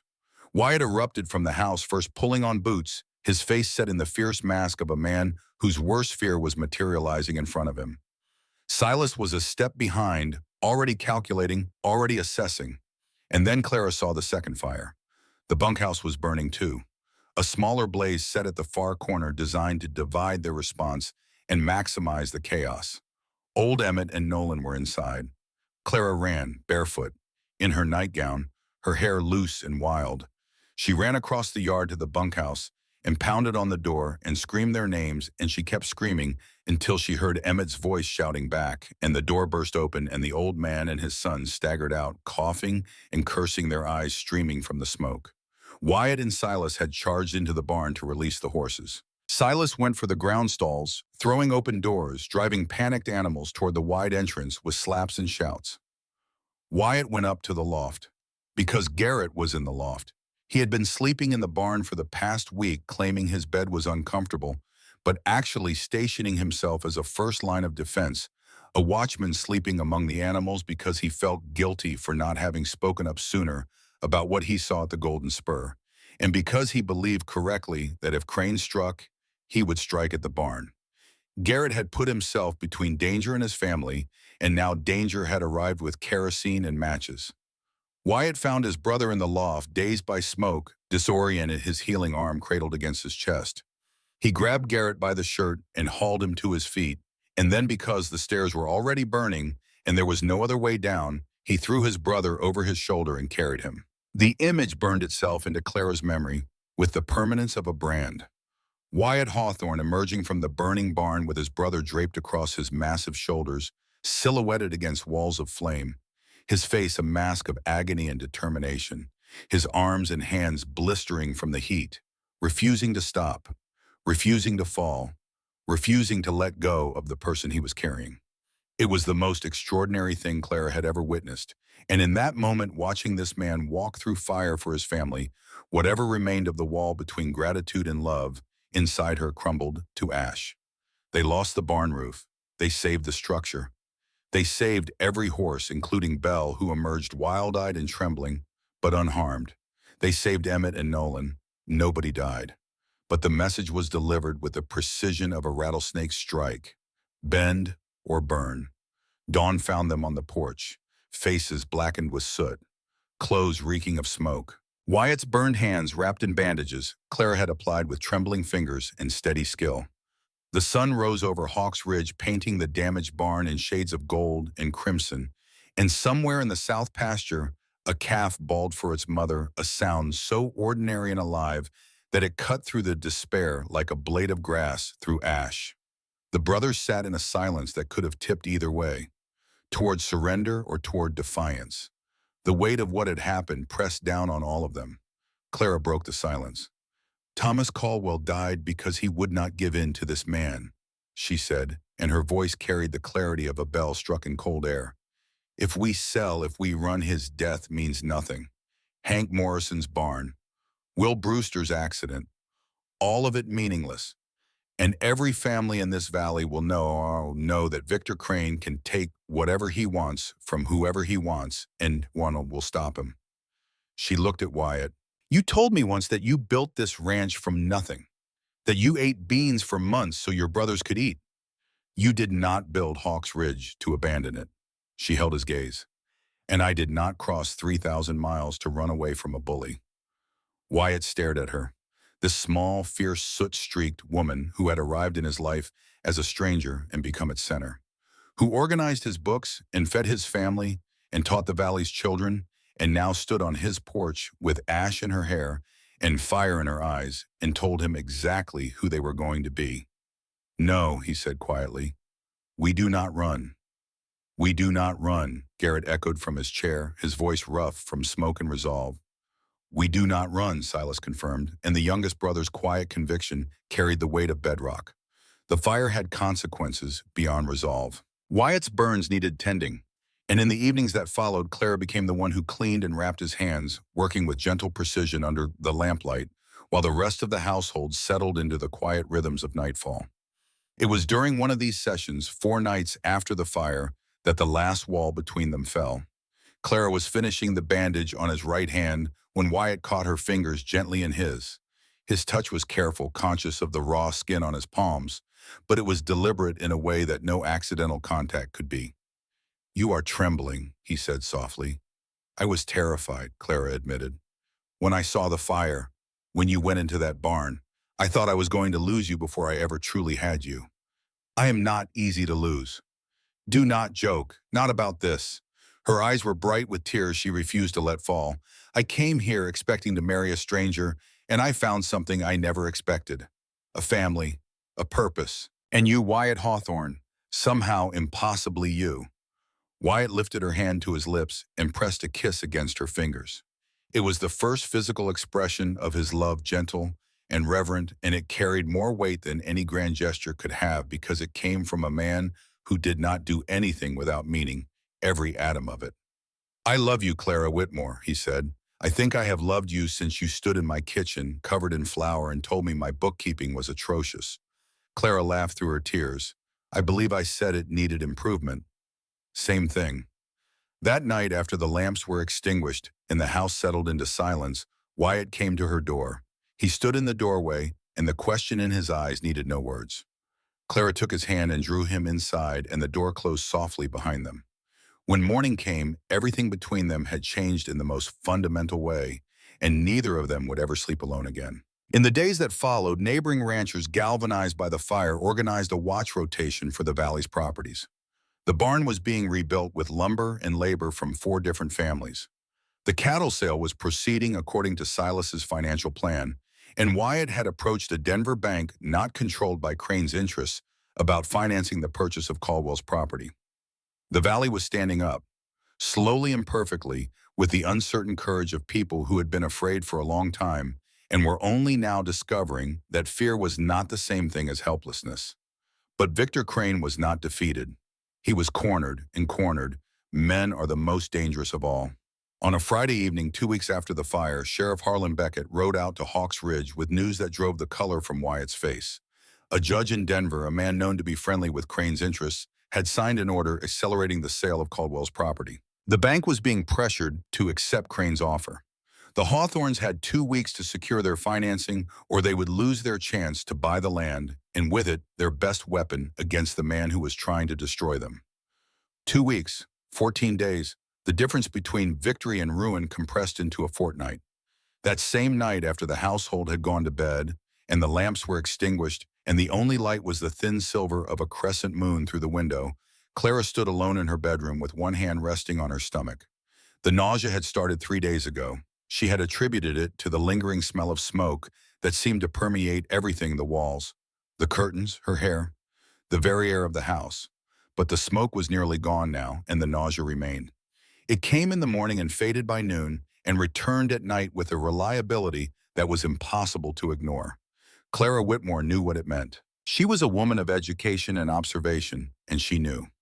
She stood at the window looking out at the moonlit silhouette of Hawks Ridge, the mountains standing guard on the horizon, the damaged barn rising against the stars like a wounded soldier who refused to lie down, and she pressed her palm flat against her belly and whispered into the darkness, "Not now, please, not now." But the body does not negotiate with timing, and the heart does not wait for convenient moments. And the life growing inside Clara Whitmore was as indifferent to her schedule as the Colorado landscape was to her plans. Everything was about to change again. She told Maggie first. They were in the back room of the boarding house on a Saturday morning, ostensibly sorting fabric for new curtains, though Clara had not touched a single bolt of cloth since they sat down. Her hands were in her lap, still and purposeful, and she watched Maggie with the focused attention of a woman about to change the terms of every conversation that would follow. "I need to see Dr. Wallace," Clara said, "and I need you to come with me." Maggie set down her scissors. She looked at Clara's face, then at Clara's hands resting in her lap, then at Clara's face again, and something shifted in her expression. The sharp, practical intelligence that made Maggie Hawthorne Wells the most capable woman in Silverton assembled the evidence in an instant. "How late?" Maggie asked simply. 6 weeks. Maggie was quiet for 3 full seconds, which for a woman of her temperament was the equivalent of a long and thoughtful silence. Then she crossed the room and took Clara's hands in both of hers. "Well," she said, "let us go see the doctor." Doctor. Josiah Wallace was a lean, deliberate man with kind eyes behind wire spectacles and hands that moved with the unhurried precision of someone who understood that patience was often the best medicine. He confirmed what Clara already knew with a gentle nod and a warmth in his voice that made the clinical fact feel like a blessing rather than a complication. "You are in excellent health, Miss Whitmore," he corrected himself, and the slight stumble over her title carried the weight of a social reality that Clara was already calculating. She was unmarried. She was pregnant. It was 1875, and the man she loved was in the middle of a fight for his family's land and livelihood against an enemy who had already proven willing to burn and beat to get what he wanted. Walking back to the boarding house through the autumn streets of Silverton, Clara made a decision that revealed more about her character than any speech or confrontation ever could. She would not tell Wyatt, not yet. Not because she was ashamed and not because she doubted his response. She knew Wyatt Hawthorne well enough by now to know exactly what he would do. He would propose immediately. He would marry her before the week was out. He would wrap his protective instincts around her like a fortress wall and redirect every ounce of his energy from the land fight to her safety. And that was precisely the problem. With Crane's accelerated sale bearing down on them, with the financing still unsettled, with the stakes higher than they had ever been, Clara refused to become the reason Wyatt took his eyes off the battle that would determine their future and the future of every family in the valley. She wanted him to choose her freely. Not out of obligation, not because circumstance demanded it. She wanted to hear him ask her to be his wife because she was the woman he loved, not because she was the woman carrying his child. "He will want to marry you immediately, you know," Maggie said, reading her thoughts with the unsettling accuracy of a woman who had known the Hawthorne men their entire lives. "I know, and I want to marry him, but not because of this, not under pressure. I want him to choose me for me." Maggie studied her for a long moment. "Clara Whitmore, that man has been choosing you since the day he found you at the train station. The baby just gives him a deadline." Clara also told Silas. She found him in the workshop behind the barn, which had survived the fire intact.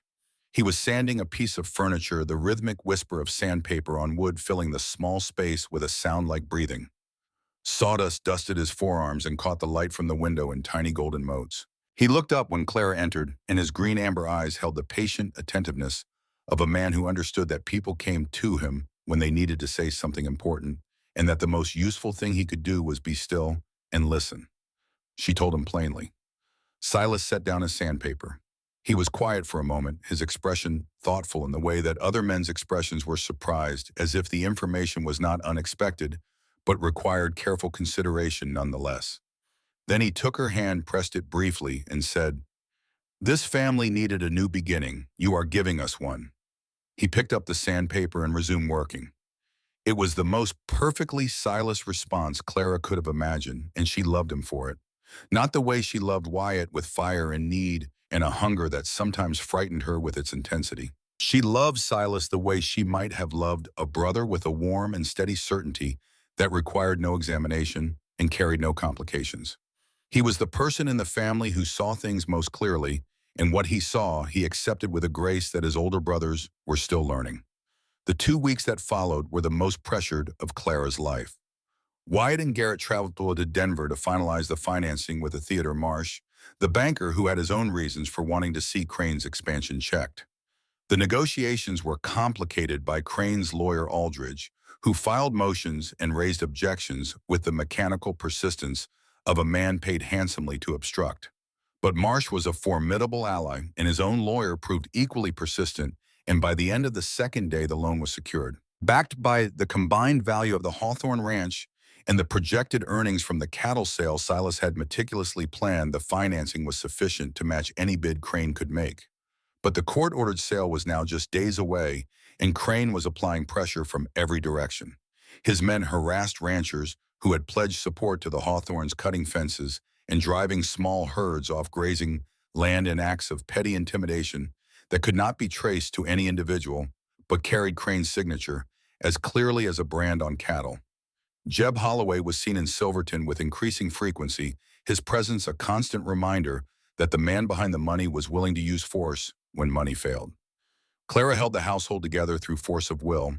She maintained the routine she had established. Breakfast at 6, classes for the children in the morning, account reviews, supply lists. She cooked and cleaned and taught and organized, and if she sometimes paused in the middle of a task with her hand pressed against her stomach and her eyes distant, nobody noticed except Silas, who noticed everything and said nothing.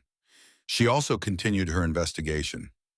Letters sent to the Territorial Mining Registry confirmed that Thomas Caldwell's claim filing had been received by a clerk who subsequently departed the territory.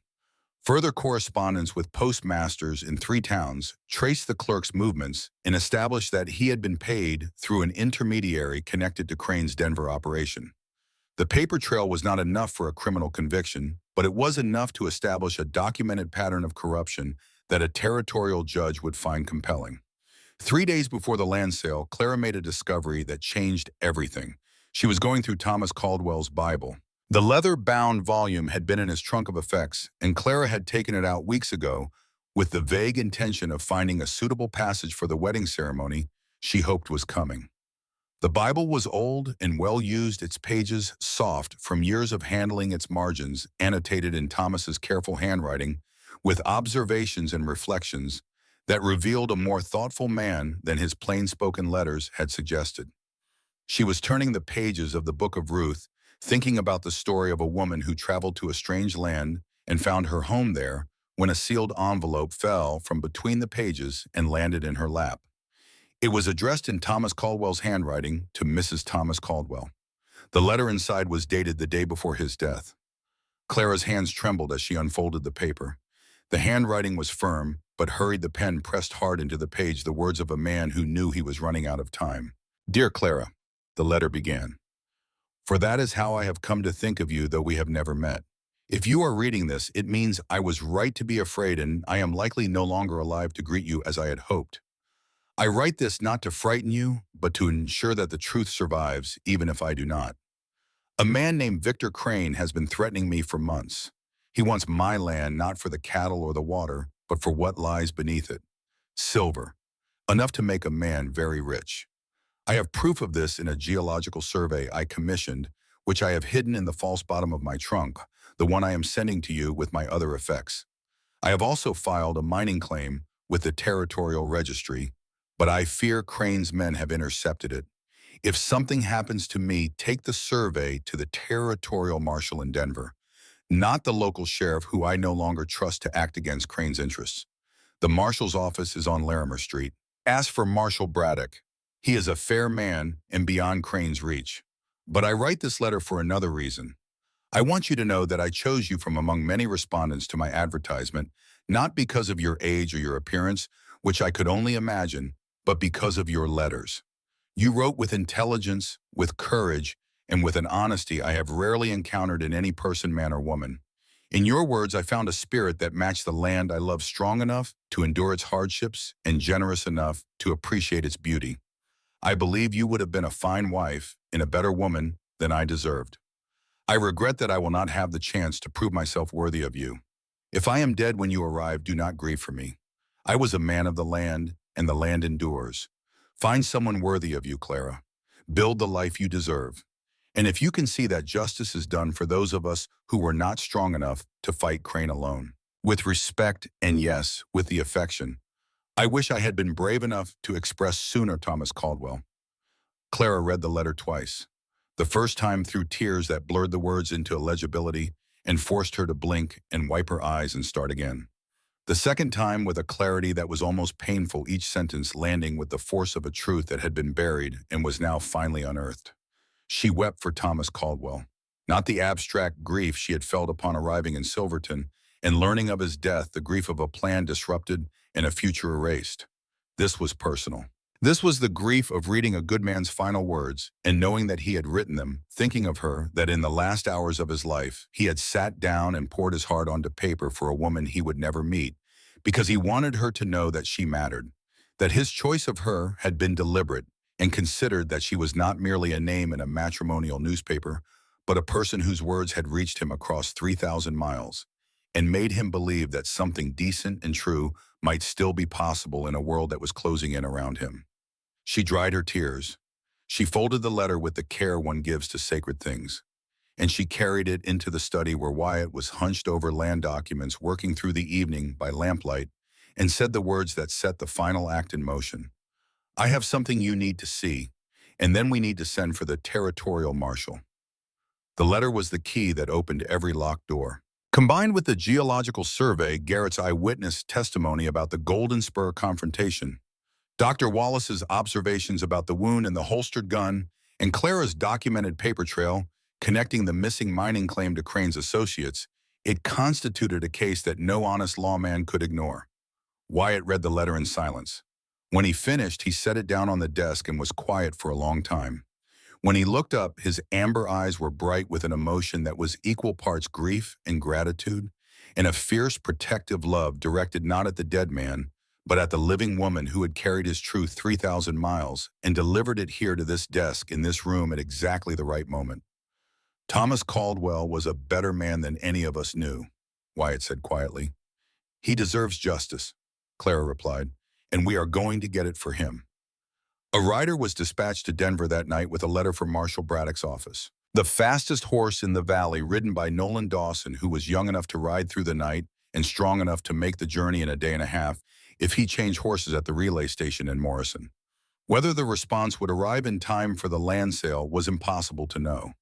They could only act on what they could control and trust the rest to the providence that had brought Clara Whitmore to Silverton one day late and exactly on time. The proposal came 2 days before the sale on a golden October afternoon. Wyatt took Clara to their ridge. The aspens had turned fully, now the mountainsides painted in strokes of gold and amber that caught the afternoon light and threw it back in shimmering waves.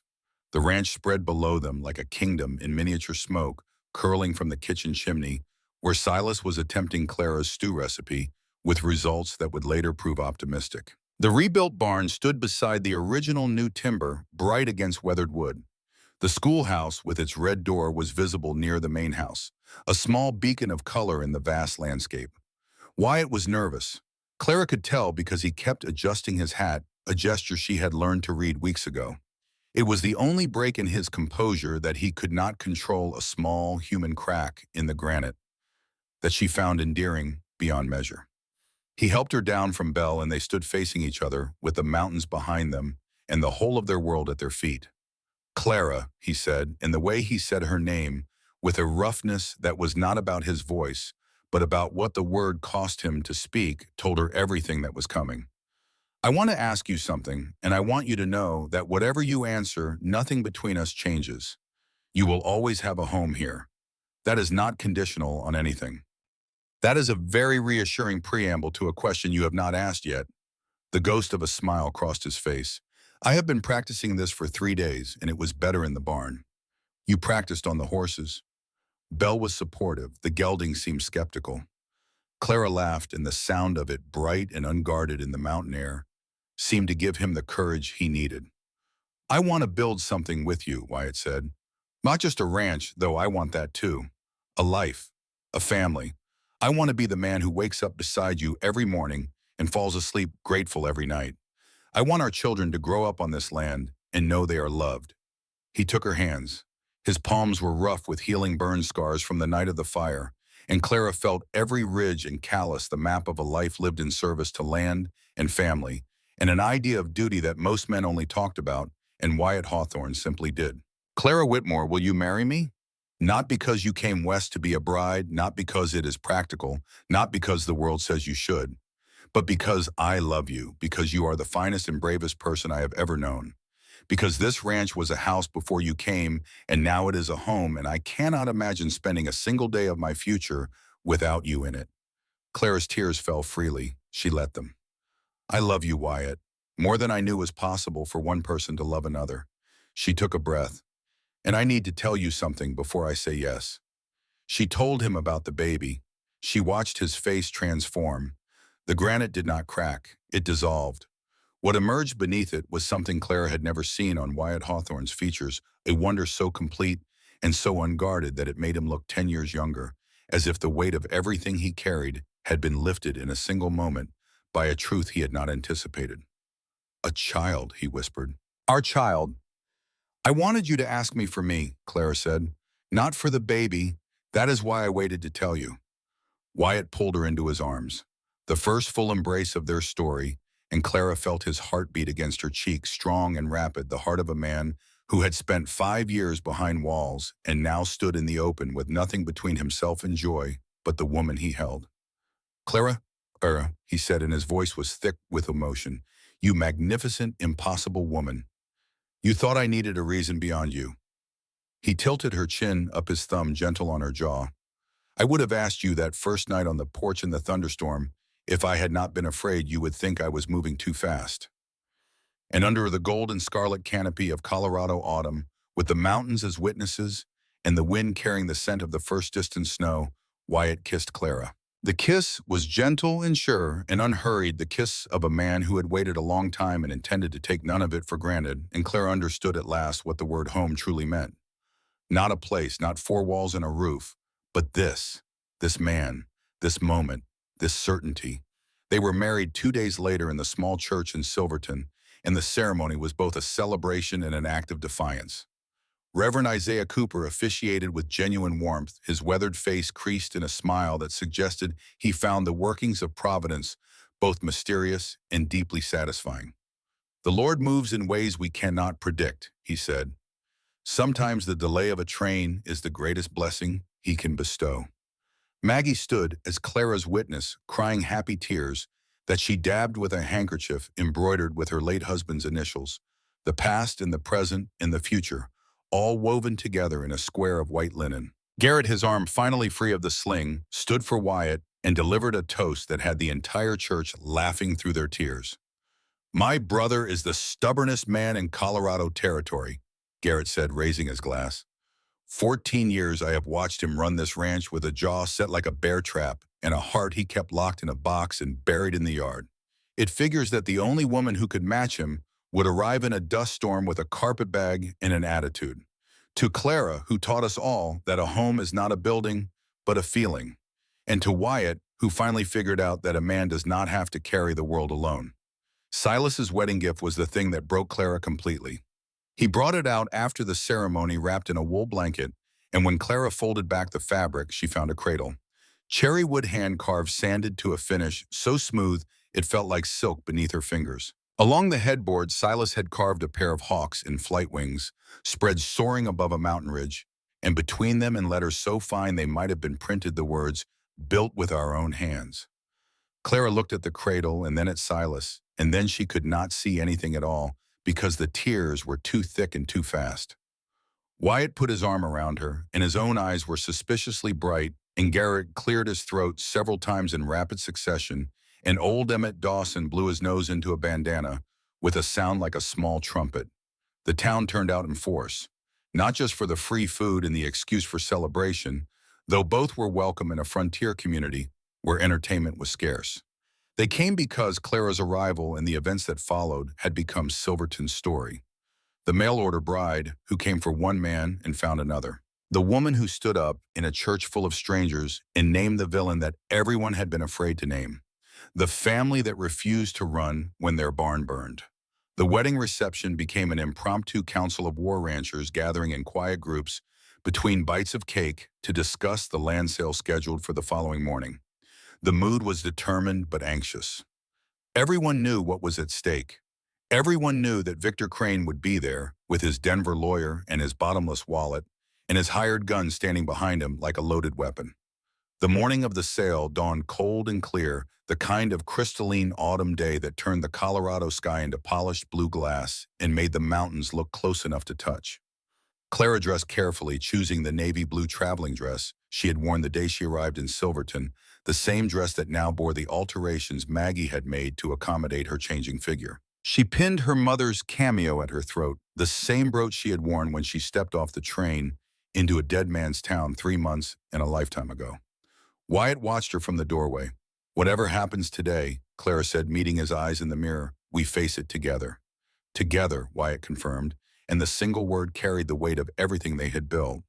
The sale was conducted on the steps of the Silverton courthouse by the bank manager Elias Partridge, a nervous man whose spectacles kept sliding down his nose and whose stammer grew more pronounced as the crowd grew larger. Sheriff Harlan Beckett stood to one side, his badge freshly polished, his hand resting on the butt of his revolver with the uncertain grip of a man who hoped desperately that he would not need to use it. The town had gathered. Every rancher in the valley, there was their older children, miners from the surrounding hills, every shopkeeper on the main street. They lined the boardwalks and filled the courthouse steps and stood in the street itself, a mass of frontier humanity united by the shared understanding that what happened in the next hour would determine the future of the place they called home. Victor Crane arrived in his black carriage drawn by matched gray horses, an ostentatious display of wealth, in a town where most men rode a single horse that they also used for work. His lawyer Aldridge sat beside him, sharp-faced and carrying a leather case. Jeb Holloway rode alongside, his black duster coat open despite the cold, his flat eyes scanning the crowd with the professional detachment of a man cataloging targets. Crane descended from the carriage with the polished ease of a man who believed the world arranged itself for his convenience. He surveyed the gathered crowd with a faint smile that did not touch his gray eyes, and took his position at the front of the courthouse steps with the proprietary confidence of someone who had already decided how this would end. His bid, delivered by Aldridge in a clipped and professional voice, was 30% above the assessed value of Caldwell's property, a sum calculated not merely to win, but to annihilate. A financial sledgehammer applied where a tap might have sufficed, designed to demonstrate that resistance to Victor Crane was not merely futile, but foolish. Then Wyatt stepped forward. He wore his best shirt and his cleanest hat, and the same steady expression he brought to everything, the look of a man who had stared down blizzards and droughts and the death of people he loved and had not yet been broken by any of it. His bandaged hands were steady, his voice was clear. The Hawthorne counter, bid backed by Theodore Marsh's Denver financing, matched Crane's offer dollar for dollar, and it included an additional provision that sent a ripple of approval through the assembled crowd. The buyer would honor all existing water-sharing agreements with neighboring ranches, preserving the communal system that had sustained the valley's families for a decade. Crane's smile tightened. Aldridge immediately challenged the bid, citing the residency motion filed the previous week. Partridge, the bank manager, wavered visibly, caught between the legal pressure from Denver and the moral pressure of 200 pairs of eyes that knew exactly what was at stake. The crowd's murmur shifted from approval to anger. Jack Henley's voice rang out from the back. "Since when do Denver lawyers tell us who can buy land in our own valley?" Shouts of agreement. The tension wound tighter. Partridge looked like a man who wished very much that he had chosen a different profession. And then from the far end of the main street came the sound of horses. Not one or two, 6 riders approaching at speed, their hoofbeats rolling down the packed dirt street like the opening notes of thunder. The crowd parted, heads turned. Crane's expression shifted for the first time, a flicker of something that was not concern, but was its close neighbor. The lead rider wore a silver star on his chest that caught the morning sun and threw it back in a flash of authority. Behind him rode 4 deputy marshals and a man in a dark suit who carried himself with the quiet gravity of someone who represented something larger than himself. Marshal Braddock, Territorial Marshal's Office, Denver. The man Thomas Caldwell had named in his final letter as the one person in the territory beyond Victor Crane's reach. Braddock dismounted with the unhurried efficiency of a man who had done this many times before. He was not tall, not physically imposing, not the kind of man you would notice in a crowd, but when he walked up the courthouse steps and produced a folded document from his coat, every person present understood that the ground had shifted. "I have here a court order from the Territorial Judiciary," Braddock said, his voice pitched to carry without shouting. "The sale of the Caldwell property is hereby suspended pending a criminal investigation into the death of Thomas Caldwell and related matters of land fraud, mining, claim tampering, and conspiracy." He looked at Crane with the flat, dispassionate gaze of a man doing a job he took seriously. "Mr. Crane, Mr. Holloway, and 3 named associates are requested to accompany us to Denver for questioning." The word requested carried the same weight as required. Everyone knew it, including Crane. For a moment, the entire scene held its breath. The crowd, the marshals, the Hawthornes standing together on the courthouse steps, Wyatt with his arm around Clara Garrett beside them, Silas behind a wall of family that had been forged in fire and held together by a woman who had arrived with nothing but a carpetbag and the stubborn refusal to accept defeat. Then Holloway made his mistake. It was small, a shift of weight, a hand drifting toward the hip where his gun hung. The movement was reflexive, born of years of solving problems with violence, and it lasted perhaps 2 seconds before his conscious mind caught up with his instincts and told him that drawing on 6 federal marshals in front of 200 witnesses was not a problem that violence could solve. But those 2 seconds were enough. Sheriff Harlan Beckett, who had spent months paralyzed by fear, who had watched his town be terrorized by a man he lacked the courage to confront, who had pinned his badge to his chest each morning, knowing he was failing the people who trusted him to protect them, drew his revolver and leveled it at Jeb Holloway. "Don't," Beckett said. One word, spoken quietly, carrying the weight of a man who had finally found the bottom of his fear and discovered that beneath it was something harder and more enduring. Duty. The thing he had sworn to uphold and had been failing to uphold and would not fail to uphold now in this moment, with his town watching and his badge on his chest and the future of everything he was supposed to protect hanging in the balance. Holloway froze. The marshals closed in. Crane was escorted toward the marshal's wagon, his composure crumbling with each step, his protests growing shrill in a voice that no longer sounded polished or powerful but merely frightened. As he passed Clara standing on the courthouse steps with Wyatt's arm around her and her hand resting on the place where their child grew, Crane stopped. His gray eyes locked on hers, and the rage in them was the impotent rage of a man who had been beaten by someone he had dismissed as insignificant. "You," he said, "a mail-order bride. You ruined everything." Clara met his gaze with the calm steadiness of a woman who had buried her parents, crossed a continent, stood up in a church full of strangers, survived a fire, and carried a dead man's truth 3,000 miles to deliver it to justice. "Thomas Caldwell ruined your plan when he hid the truth where you could not find it," she said. "I just delivered the message." Crane was led away. Holloway followed in irons. The crowd erupted. Ranchers who had lived under Crane's shadow for years embraced and shouted and threw their hats in the air. Women wept. Children cheered without understanding why. Old Emmett Dawson grabbed Nolan in a bear hug that lifted the younger man off his feet. It was not a clean victory. The legal process would take months, and the outcome of the trial remained uncertain. But the tyrant had been dethroned, and the community that had been living in fear had discovered in the space of a single morning that they were stronger than the thing they had been afraid of. This trial took place in Denver 3 months later, and its outcome reached Silverton through Garrett, who had traveled to testify and returned with stories that he told and retold at Maggie's boarding house until every person in the valley had heard them. He described the moment Thomas Caldwell's letter was read aloud in the courtroom, how the jury foreman's face changed from skepticism to certainty, how Crane's composure, already frayed, collapsed entirely, the carefully maintained mask of civilized authority falling away to reveal the desperate predator beneath, how a woman in the gallery wept openly and was later identified as the widow of Hank Morrison, the rancher whose barn Crane's men had burned. Crane was convicted of conspiracy to commit fraud, intimidation, and accessory to murder. 15 years in the territorial prison. Holloway received 8 years for manslaughter. 2 associates received shorter sentences for their roles in the scheme. The verdicts resonated far beyond the valley. The territorial governor, embarrassed by the scope of corruption the trial revealed, appointed a commission to review land transactions across Colorado territory. Justice, it seemed, had a longer reach than Victor Crane had calculated.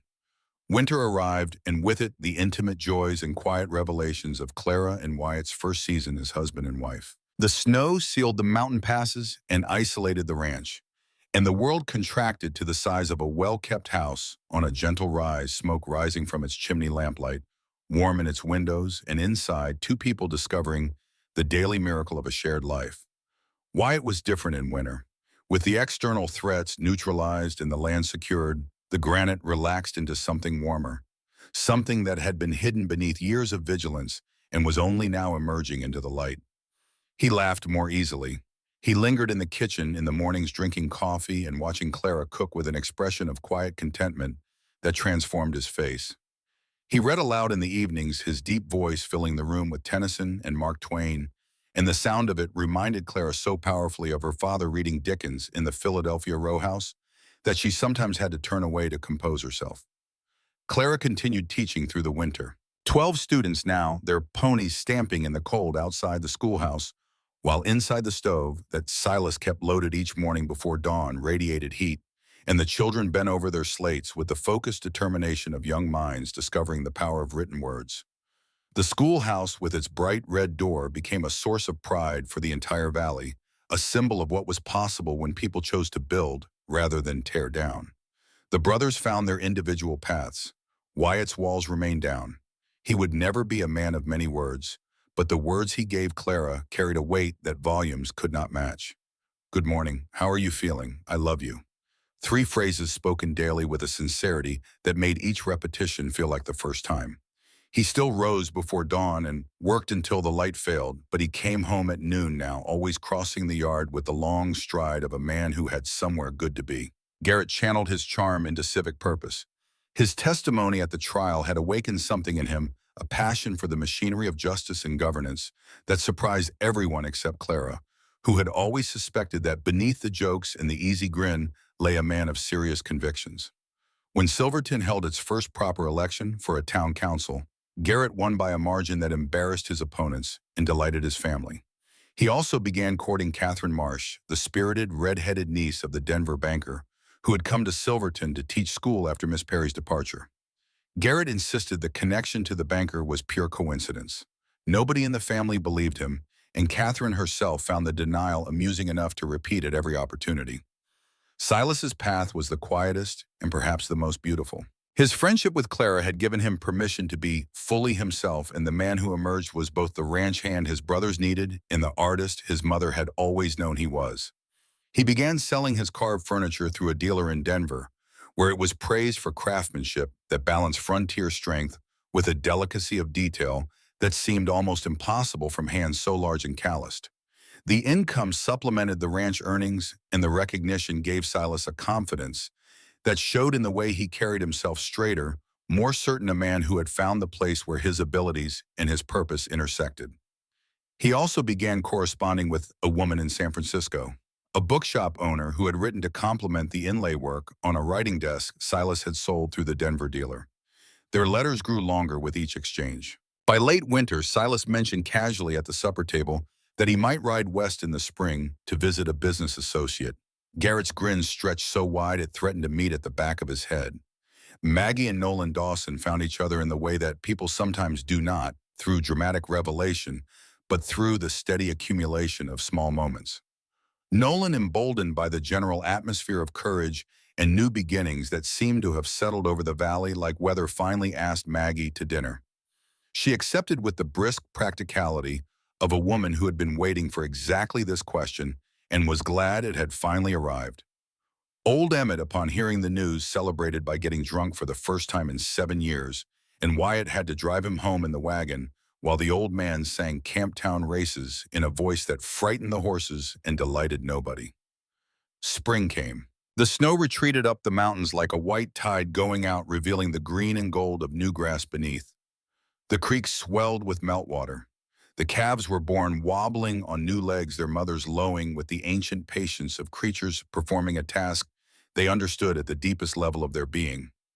The fruit trees Thomas Caldwell had dreamed of planting were finally planted, 20 saplings in neat rows on the south-facing slope of the combined property, and Wyatt told Clara they would not bear for 5 years, and Clara said she could wait, and the words meant more than fruit. Clara's time arrived on a morning in early July when the wild flowers had bloomed across the meadows, and the air was thick with the hum of bees and the particular sweetness of a world at the height of its growing season. Maggie and Dr. Wallace attended. Wyatt was banished to the porch where he paced a groove into the floorboards that would remain visible for decades, a physical record of a man's love and terror and helplessness inscribed in wood. Garrett sat with him, attempting distraction through conversation that neither of them could concentrate on. Silas sat on the steps and whittled through an entire block of cherry wood, reducing it to a pile of fragrant shavings, his hands moving with the automatic precision of a man whose mind was somewhere else entirely. 14 hours. The longest 14 hours of Wyatt Hawthorne's life, longer than any blizzard he had endured, any drought he had survived, any night he had spent wondering if the ranch would make it through another season.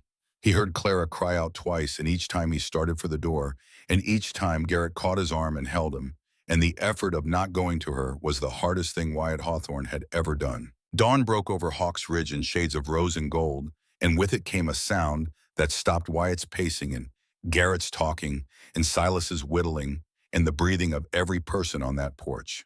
The cry of a newborn, thin and furious and absolutely alive, splitting the morning air like a declaration of intent. Dr. Wallace opened the door. His face held the quiet satisfaction of a man who had just participated in the most fundamental of human miracles. "Congratulations, Mr. Hawthorne. You have a daughter." Wyatt entered the room and found Clara exhausted and radiant, her hair damp against the pillow, her eyes bright with a tiredness that went beyond the physical and into some deeper territory of the soul.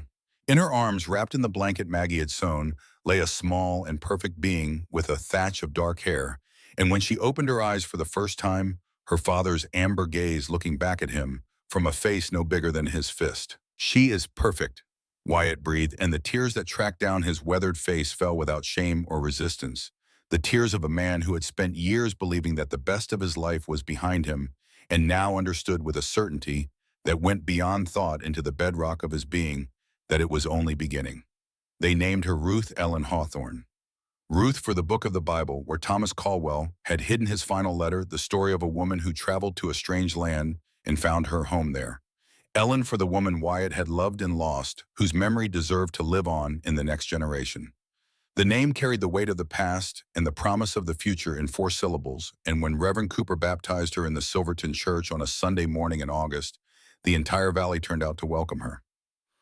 25 years passed. The year was 1900, and the century had turned, and the world that Clara Whitmore had entered as a frightened girl with a carpet bag had transformed into something that Thomas Caldwell and his fruit trees and his lonely supper table could hardly have imagined. Wyatt Hawthorne was 58 years old. His chestnut hair had gone silver at the temples, and his knees protested on cold mornings, and he moved more slowly than the young man who had carried his brother out of a burning barn a quarter century ago. But his shoulders were still broad, his hands still strong, his amber eyes still sharp. And when he looked at Clara across the breakfast table each morning, the expression on his face had not changed since the night he told her he loved her on a rain-soaked porch in the autumn of 1875. Clara was 47. Her honey blonde hair had threads of silver woven through it now, and the lines around her eyes were deeper etched by years of sun and wind and laughter and the occasional tears that even the best lives cannot avoid. But her back was straight, her step quick, her cornflower blue eyes as sharp as ever, when a student gave a wrong answer or a ledger column did not balance. She still taught. The schoolhouse with its red door had expanded into a proper 2-room building, and over 25 years more than 200 children had passed through Clara's classroom and gone out into the world carrying the gifts she had given them. They were ranchers and teachers and nurses and a blacksmith and a lawyer in Denver and a newspaper editor in Cheyenne, and every one of them, when asked about the person who had made the greatest difference in their lives, said the same name. Ruth Ellen Hawthorne was 24 years old, married to the eldest son of Jack Henley, and the mother of a baby boy who had his grandfather's amber eyes and his grandmother's determined chin. The boy called Wyatt Grandpa Hawk and Clara Nana, and the sound of those names spoken in a child's voice could reduce Wyatt Hawthorne to a state of helpless tenderness that his younger self would have found incomprehensible. Thomas James Hawthorne. Their son, born 3 years after Ruth, stood nearly as tall as his father and worked beside him daily, learning the land, the way Wyatt had learned it through seasons and sweat and the slow accumulation of knowledge that could not be taught in any classroom, but could only be absorbed through the soles of one's boots. Garrett was 54, a territorial representative, now his charm deployed in the service of legislation rather than cattle sales. Catherine sat beside him at every public function, her red hair streaked with white, her wit as sharp as the day she arrived in Silverton, and told Garrett Hawthorne that she found his smile suspicious and his intentions obvious. They had 4 children, all of whom had inherited their father's gift for talking and their mother's gift for knowing when to stop. Silas was 51. He had traveled to San Francisco, met the bookshop owner, married her, and brought her back to the ranch, where she had established a small lending library in the schoolhouse that was now the most comprehensive collection of books in the county. His furniture was sold across the western states, and a rocking chair he had carved for the territorial governor's office was considered one of the finest pieces of frontier craftsmanship in existence. His auburn hair was gray at the temples now, but his hands still created beautiful things, and he still sang while he worked. Old Emmett Dawson had died in 1892 at the age of 75 and was buried on the hill overlooking the ranch in the spot he had chosen himself with a view of the pastures and the mountains and the creek that never stopped flowing. His headstone, carved by Silas, read simply, "Loyal as bedrock." Hawks Ridge was one of the largest ranches in Colorado. The Silver Cooperative Choir that Clara had helped establish provided funding for schools and medical care throughout the valley. The road to Denver was now a day's journey instead of 3. There was a post office, a high school, and a small hospital, all built on foundations that traced their origins to a woman who arrived with $4 in a carpet bag in the belief that knowledge was the truest form of wealth. On a golden afternoon in October of 1900, 25 years, To the weeks since she had arrived in Silverton, Clara and Wyatt rode to their ridge. They moved more slowly now. Belle was long gone, replaced by a gentle mare named Penny, and Wyatt's gelding had given way to a steady, broad-backed horse that tolerated his rider's stiff joints with patient understanding. But the ridge was the same. The view was the same. The mountains stood where they had always stood, and the sky stretched overhead in the same endless dome of blue, and the wind carried the same scent of sage and distant snow. Below them, the ranch spread across the valley. The main house expanded twice with a new wing for the grandchildren and a library that would have impressed Clara's father.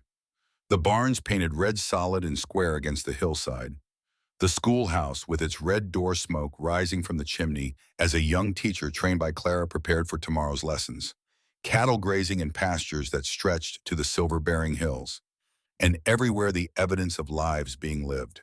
Smoke from chimneys, children playing, horses in corrals, the sound of a hammer from Silas's workshop. Garrett's laugh carrying from somewhere near the main house, unmistakable even at this distance. "Did you ever imagine this?" Clara asked, leaning back against Wyatt's chest. The warmth of him was the same as it had always been, solid and certain and utterly reliable. "When you offered employment to a stranded mail-order bride at a dusty train station." Wyatt's arms tightened around her. His hands, scarred and weathered, still strong, rested over hers. "When I saw you that day," he said, "sitting on that bench with your carpet bag and your bundle of letters and your face so pale I thought you might faint. Something told me. I cannot explain what it was. I did not believe in that kind of thing. I still do not, mostly. But something looked at you and said, that is the one. Some might call it providence," Clara said softly. "I call it the best day of my life." He pressed a kiss to the top of her head, the same gesture he had made 1,000 times over 25 years, never once diminished by repetition. "You arrived a day late for Thomas Caldwell, Clara Hawthorne, but you were exactly on time for us." Below them, the ranch went about its business. Ruth called the children in for supper. Thomas James led the horses into the barn. The last light of the October sun caught the red door of the schoolhouse and set it glowing like an ember against the gathering dusk. Somewhere in the house, a grandchild laughed, and the sound rose into the evening air and joined the wind and carried across the land that had endured before them and would endure long after, indifferent and eternal, holding within its vastness the small and precious lives of the people who had chosen to call it home. Clara closed her eyes and felt the truth of everything settle into her bones. The journey west had not led where she expected. The man she was meant to marry lay in a grave she tended with wildflowers every spring. The life she had planned, a quiet existence as a rancher's wife, had transformed into something immeasurably larger, a family, a community, a legacy, built from the wreckage of a plan that went wrong in exactly the right way. The train had been late. The groom had been dead. The future had seemed impossible. But Clara Whitmore, now Clara Hawthorne, had learned something in the wilds of Colorado Territory that all the books in Philadelphia could never have taught her. Sometimes the greatest journeys begin with a wrong turn, and the best destinations are the ones you never plan to reach. She had come west to survive. She had stayed to live. And in the golden light of that Colorado sunset, surrounded by the family she had found and the home she had built, 3 generations of Hawthorns on the land that held them, Clara knew with absolute certainty that every step of her journey, every terror, every fear, every moment of doubt, had led her exactly where she was meant to be. "You are home now, home."